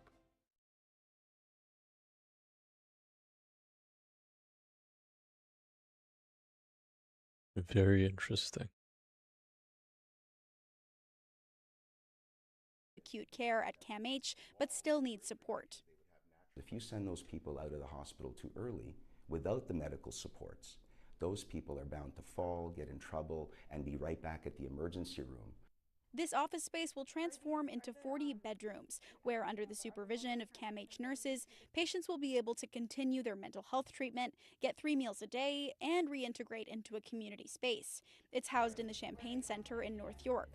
We have a pain clinic and an... Pliam calls it a mall of medicine, with in-house family doctors and over 24 outpatient medical services. We have the optometry office where they do the eye exams. We have the cataract surgical facility where they do the surgery. And then we also have the optical store where they buy the glasses or the contact lenses. That means that the patients don't have to come back to the hospital or be transferred to other outpatient settings to receive care. CAMH Clinical Director Jordan Holland says the burden of older mental health patients has become a critical intersection of care since the pandemic. There's a shortage of high support housing for people with mental health and addictions, and even shorter for those who can provide nursing care. At the same time, long-term care is struggling with meeting the needs of someone with Hello, serious streamer mental illness or Alex. substance Hello, use. Gigi Wilson. Since 2021, CAMH has been partnering with Loft Community Services, who have a host of supportive housing services across the city. Through that partnership, CAMH says they've transitioned 100% of their clients in the program to either long-term care or supportive housing once their treatment is complete. Some people end up transitioning with us, some back home, some to I other think a lot of providers, but our Canadians job at Loft wouldn't is to mind figure out that part of transition it. out. Correct me if I'm wrong. Given the fact that nowadays in the US, ICE is going around picking up like immigrants and children from schools, these giant corporations, get giant tax cuts, the privatization of healthcare and education. So like people can't go to school without being like crippled by debt, sending all their like a bunch of money to, a foreign nation rather than helping the American citizens. No, I think a majority of Canadians do not want to be part of America. And it's gotten worse because of Trump.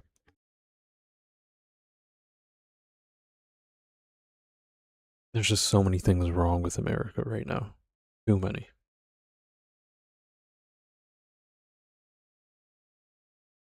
So ground has been broken, or more specifically, the wall has been broken on construction here. Dr. Pliam says they hope to complete the center and be ready for patients in a year's time. Mercedes Gaston-Bide, CBC News, Toronto. Strike three called. He's a pitcher that is known for being able to paint the corners of the plate on the field. But it's the painting that Blue Jays pitcher Dylan Cease does off the field that caught the attention of the Art Gallery of Ontario, which is why they invited him to show off a painting that he created not long after signing with Toronto. I was inspired in spring training just to kind of do something Oh, to shout out interesting. Toronto. I didn't know Keanu and, Reeves just, is I guess maybe Canadian. make me feel a part of the culture, Sick. even though I hadn't experienced it yet. So just Toronto in general is my biggest inspiration. Fans lined up around the block, all for a chance to get a glimpse of Cease and his artwork. This family arrived 4 hours before the doors opened. The kids really wanted to meet Dylan and see the artwork, so we got here early so we could make sure we got that opportunity.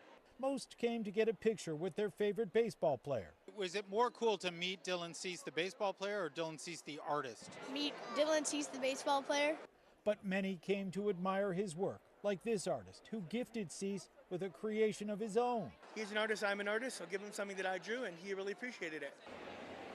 Got him. Fooled him with a changeup. This is the side of Cease that fans have gotten to know this season. He's all business on the mound. At the art gallery, he got to show them a different side of his personality. With baseball, you kind of do have to be not perfect, but you got to execute or you're going to lose. You got to, painting's not like that. I can sit and I can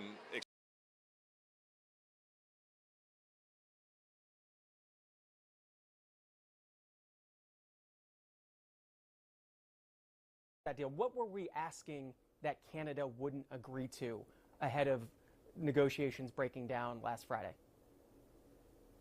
So the whole issue arose from what's called a Section 338 action against Canada. 338 gives the United States Trade Representative the power to impose tariffs where another country discriminates against the United States with respect to how it treats us. In other words, if Canada's doing something to everybody in the rest of the world, 338 doesn't apply, but if it's just singling us out. So in the case of the 338, we've clearly got a major dairy problem with Canada. They've got triple-digit tariffs on our dairy folks. And try as we might, dating back. The only reason we have tariffs on your dairy products is because you guys randomly dropped a giant bazooka of a tariff on us.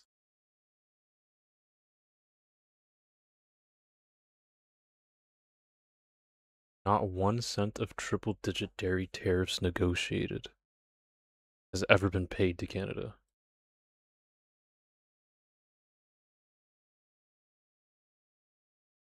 Oh yeah, that was another thing. 25% fentanyl tariffs. Because apparently drugs were pouring into Canada, or into the US from Canada, but it was actually the opposite. A lot of drugs were coming into Canada through the US. You got triple-digit tariffs on dairy. Yeah, it's completely just, he's just lying. The US has never paid more than 7% tariff on dairy.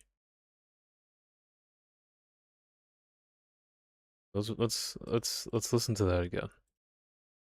Back to the first Trump term with Canada, they've got triple-digit tariffs on our dairy folks.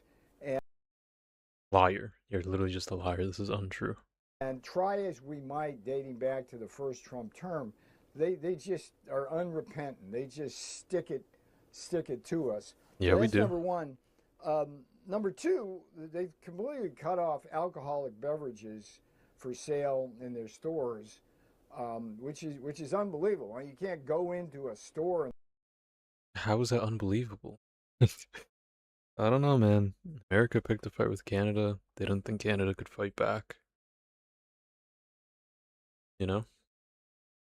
The provinces and buy Kentucky bourbon. It just they're doing that. And what's so interesting about that and what they do on autos is as they're kind of screwing us, they're getting into bed with the Europeans, the Japanese, the Koreans, and particularly the Chinese, and giving them much more favorable terms. So this was untenable for President Trump. We are the party and the people of protecting American jobs for blue-collar factory workers and our farmers and ranchers. Yeah, it's ironic. Protecting America means attacking your neighbor. And when Canada gets attacked, like, you look for different allies. And so that's how this got started. They love to do this. This isn't how this started. What is up with all these people trying to, like, make up history? Go ahead. This all started because you guys imposed random tariffs on us. Like, out of nowhere. Seems like a common thread between Trump's sort of people in office is that we somehow started this trade war. It's just, I don't know. They're freaking liars, yo.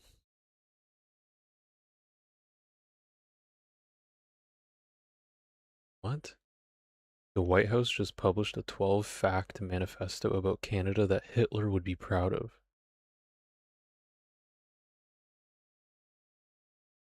What is this?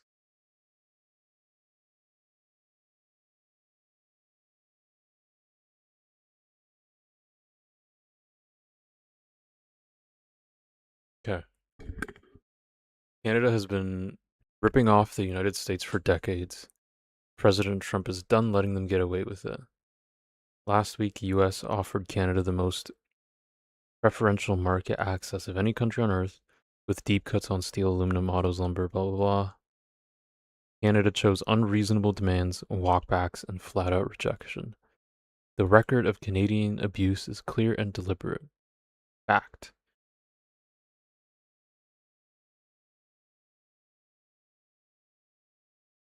Canada is joined only by the People's Republic of China in choosing retaliation over negotiation.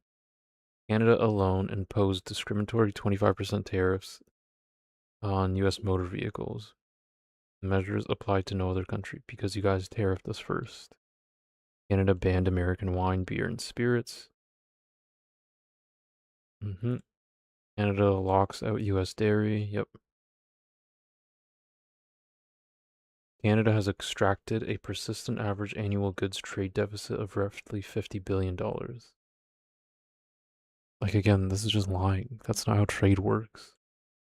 We gave America $50 billion worth of, like, resources.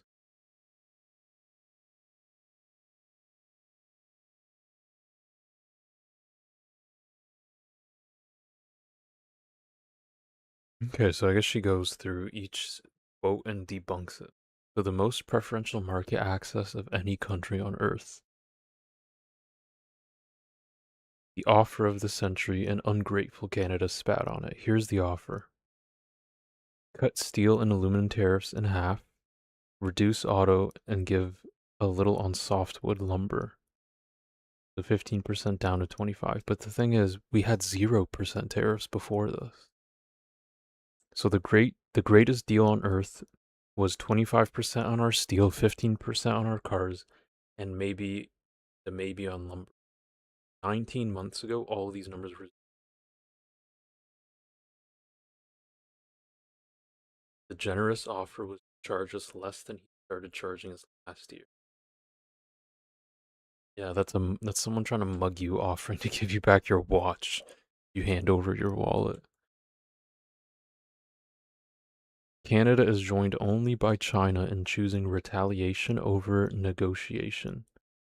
Yes, Canada matched the first tariffs in 2025. Then in September, Ottawa dropped the counter tariffs on good faith. America kept tariffing those three sectors with no exemption. The EU threatened retaliation and folded. Mexico threatened and never fired. Canada hit back, then de-escalated, then kept sitting until Friday night. The U.S. Supreme Court threw out the original emergency tariffs earlier this year. That's why the new ones are built on 338. On Section 338 of the Tariff Act. The law your economics prof used how to turn a downturn Great Depression that chose retaliation is being hit with a Depression-era statute because the first round was illegal. Canada alone imposed 25% tariffs and company-specific quotas on U.S. vehicles. Yeah, this is what a counter tariff is. This is what I've been trying to say. You guys did it first.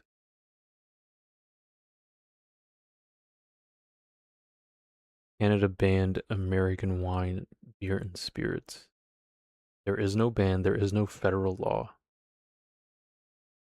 The Provincial Liquor Board, which are the retailers in most of this country, pulled American products off the shelves in February. Right around the time the president started calling us the 51st state.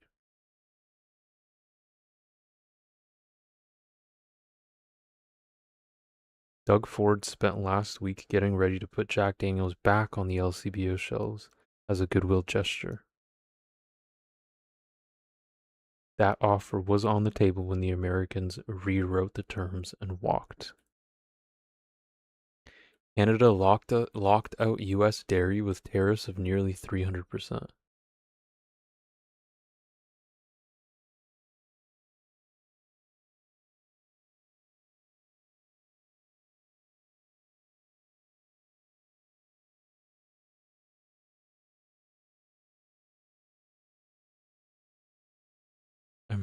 American dairy sales to Canada hit $1 billion in 2024.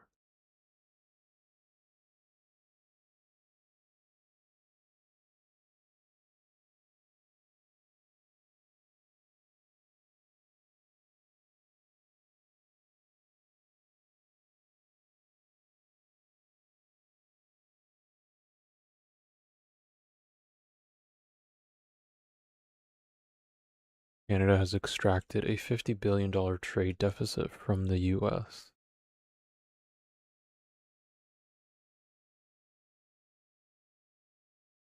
Two sentences later says the U.S. ran a $27 billion surplus with Canada up and of economic 25. Canada supplies 60% of America's crude imports, 85% of its electricity, imports, and nearly all its natural gas. Strip that out, and the United States runs a surplus with Canada. Scotiabank put it at a plus $63 billion in 2023. Yeah, nobody extracted anything. Americans bought oil and then complained about the bill. Yeah.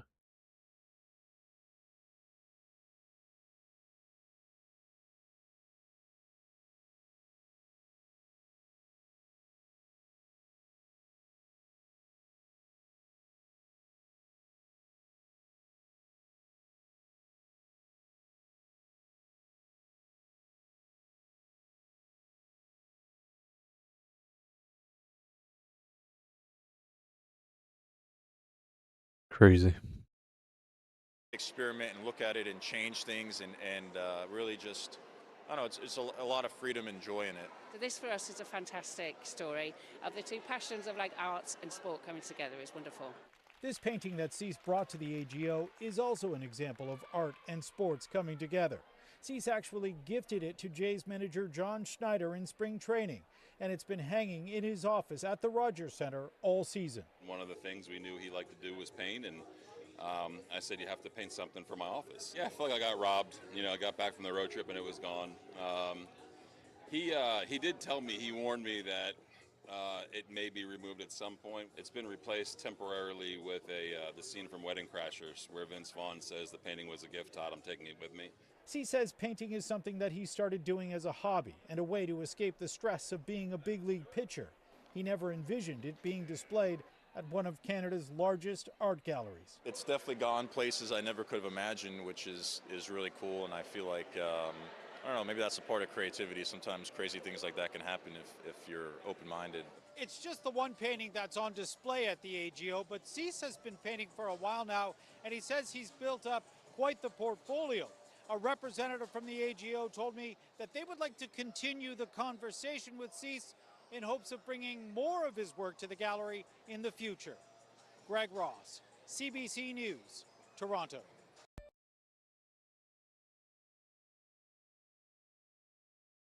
This is a clip from 2025.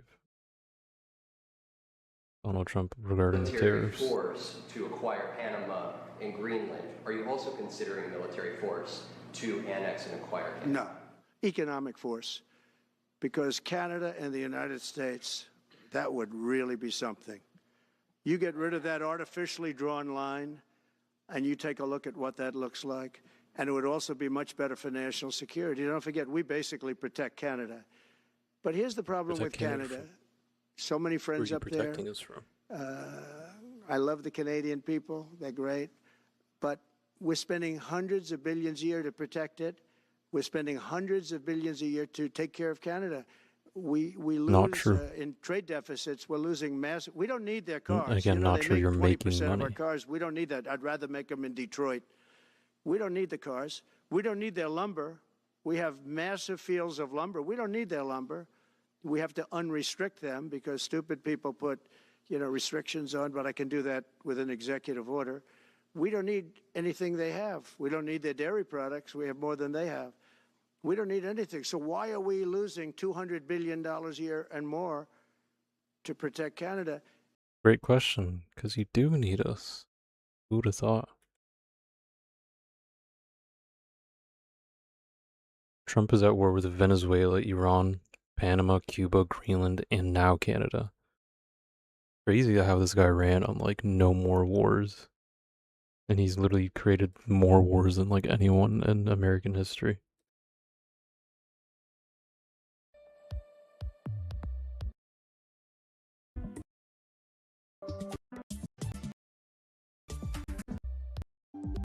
Has agreed to pay billions of dollars in a settlement with dozens of states. They were suing the company over concerns around teens' mental health and privacy. The CBC's Mark Carcassole is tracking this story from our breaking news desk. Okay, so give us a little more of the key details surrounding this settlement. Or at the indie court documents around this settlement, it is clear Meta still denies any wrongdoing. Regardless, though, they are going ahead with this settlement, and essentially they are paying a maximum of $16.68 billion U.S. That's a little over $23 billion Canadian to these 29 states involved in the suit as part of the deal. The agreement requires some nationwide changes on the part of Meta on its Facebook and Instagram platforms, including a default daily time limit of 2 hours for users under 18 that can only be lifted or changed by their parent. A default nighttime block between midnight and 6 a.m. for users under 18, again, that can only be changed by a parent. Default blocks on notifications to users under the age of 18 between 10 p.m. and 7 a.m. as well as during school hours. An enhanced mechanism for teenagers to report potentially harmful content, and a requirement that Meta respond to 90% of those reports within a span of 6 hours. A ban on displaying numbers of likes or reactions for any users under the age of 18. A ban on cosmetic procedure image filters for users under the age of 18, an option for users under 18 to have a non-personalized feed with no algorithm like Facebook used to have in the old days, and a commitment from Meta to maintain, review, and improve existing teen content safety measures. Jeff Jackson is the Attorney General of North Carolina. He had a news conference shortly after news of the settlement came out. He says it's going to take some time for all of these measures to be put into place. It's not the same deadline for each because some of them from an engineering standpoint are a little more of a challenge, and the last step at every one of these is the independent auditor making sure that that safeguard works as per written standard here. In terms of rough ballpark, once this is adopted by the court, which we believe will not be an enormous delay, the rough ballpark would be 2 to 6 months. The settlement also encourages Meta to increase its age assurance measures to make sure, technically, kids under the age of 13 are not supposed to be on Facebook. We all know they are on there. They get on there through various means. So they're looking for enhanced measures for Meta to do that as well. The settlement resolves all the various state claims. It is a nationwide thing, and there are many who believe that if Meta is going to go to the extent of the security measures it's going to introduce into the U.S., it's only a matter of time before they implement that in their platforms across the world. Okay, that is the CBC's Mark Carcasole. Nepal's Prime Minister now confirms 95 people are dead after devastating flash flooding on the border between Nepal and Tibet. Hundreds more are Apparently missing. we're CBC's getting Marianne Demain has been tracking this story favor for us. in China. Okay, so This take is us what through how Marconi's this all unfolded. What happened? doing Well, with this the trade happened war. at 8:30 a.m. local time along the border of Nepal and Tibet. And Nepal's foreign minister is saying that this may have started with an earthquake that then triggered an avalanche and then a landslide. And before we show you those images, just want to warn you that some people may find this Take a look at disturbing. this. We want to show you first CCTV footage that was captured at the moment that that massive wave from this deadly flash flood hit, taking out all of the buildings here. You can see there are a lot of people trying to run from what is inevitably coming their way.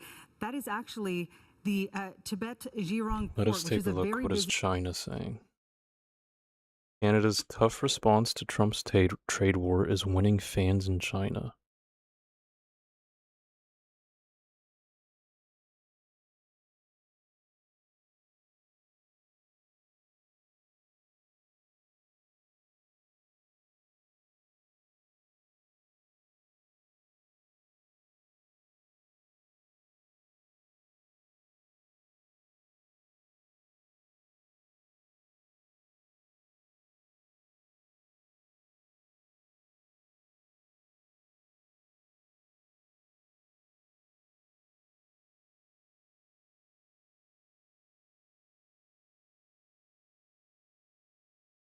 Mr. Trump's tough trade policies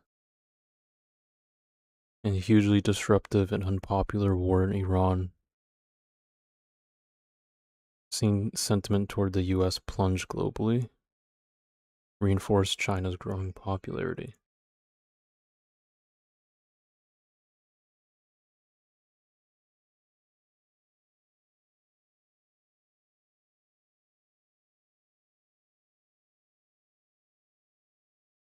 Far from isolating China, Trump has effectively undone all the work of his predecessor, Joe Biden, in building an alliance of democracies that were committed to limiting China's economic and political influence.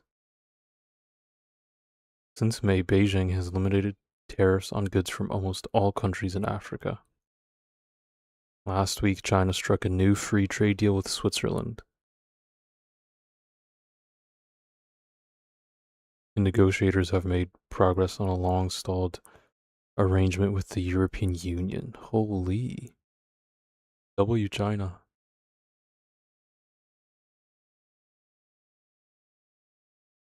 In the first 6 months of 2026, trade between Canada and China grew by 18%.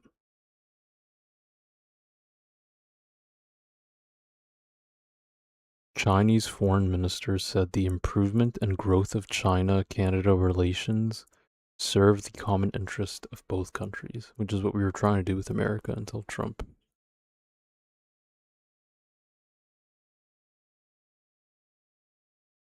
Even if Mr. Xi does not make it to Ottawa, a detour that would now be politically sensitive given the US-Canada trade war. Have the opportunity to meet the Chinese leader later this year. The Economic Cooperation Summit.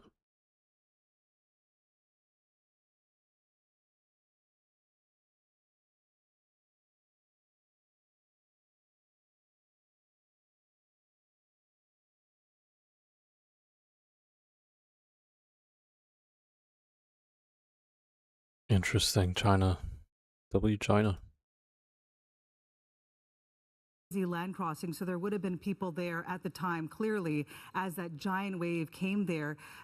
at this point, they are now saying, as you heard Arthi mention, close to 100 people confirmed dead. 403 people are still missing. And of those, 341 are foreign nationals from 26 countries. Right now, they are bracing for a lot of casualties on both sides of that border. The Red Cross is helping in the rescue efforts, but right now it is very tricky with roads washed out, helicopters trying to do what they can to rescue people. So far, private helicopters have already rescued more than 100 people.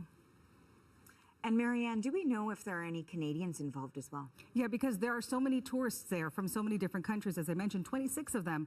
It's not clear whether any Canadians were there with any travel agencies at the time when this struck. We did reach out to Global Affairs Canada for clarification on that, or any potential numbers of Canadians who may have been there at the time when this struck this morning, but we have not just to received recap. any comment yet. Early voting among those missing, for Hamilton and Scarborough Southwest. Indian nationals, If you as live well in as those from Scarborough Malaysia, South Africa, or the Netherlands, Hamilton, and go even the and United vote. States.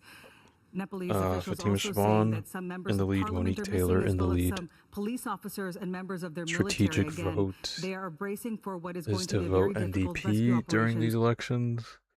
As for the whole trade war stuff, we'll see what happens.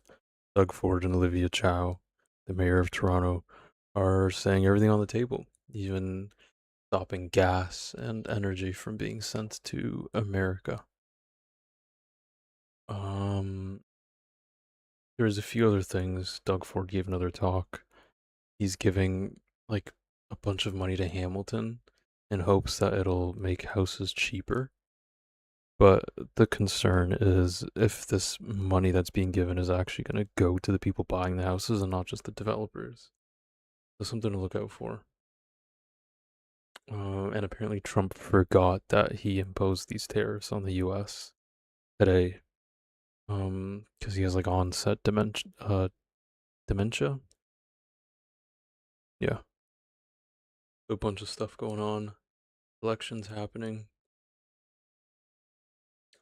Paul Polyev, the federal leader, his whole party is split right now.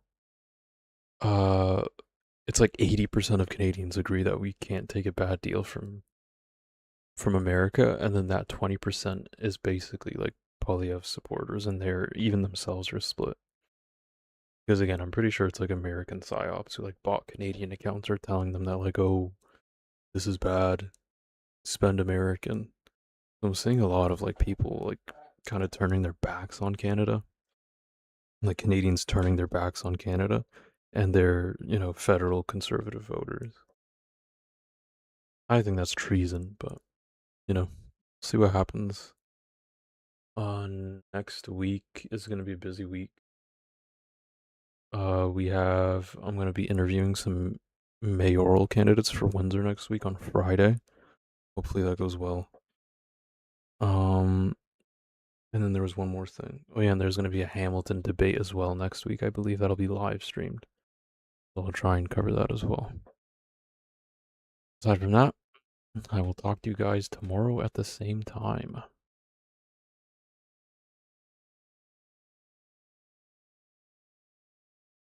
Bye-bye.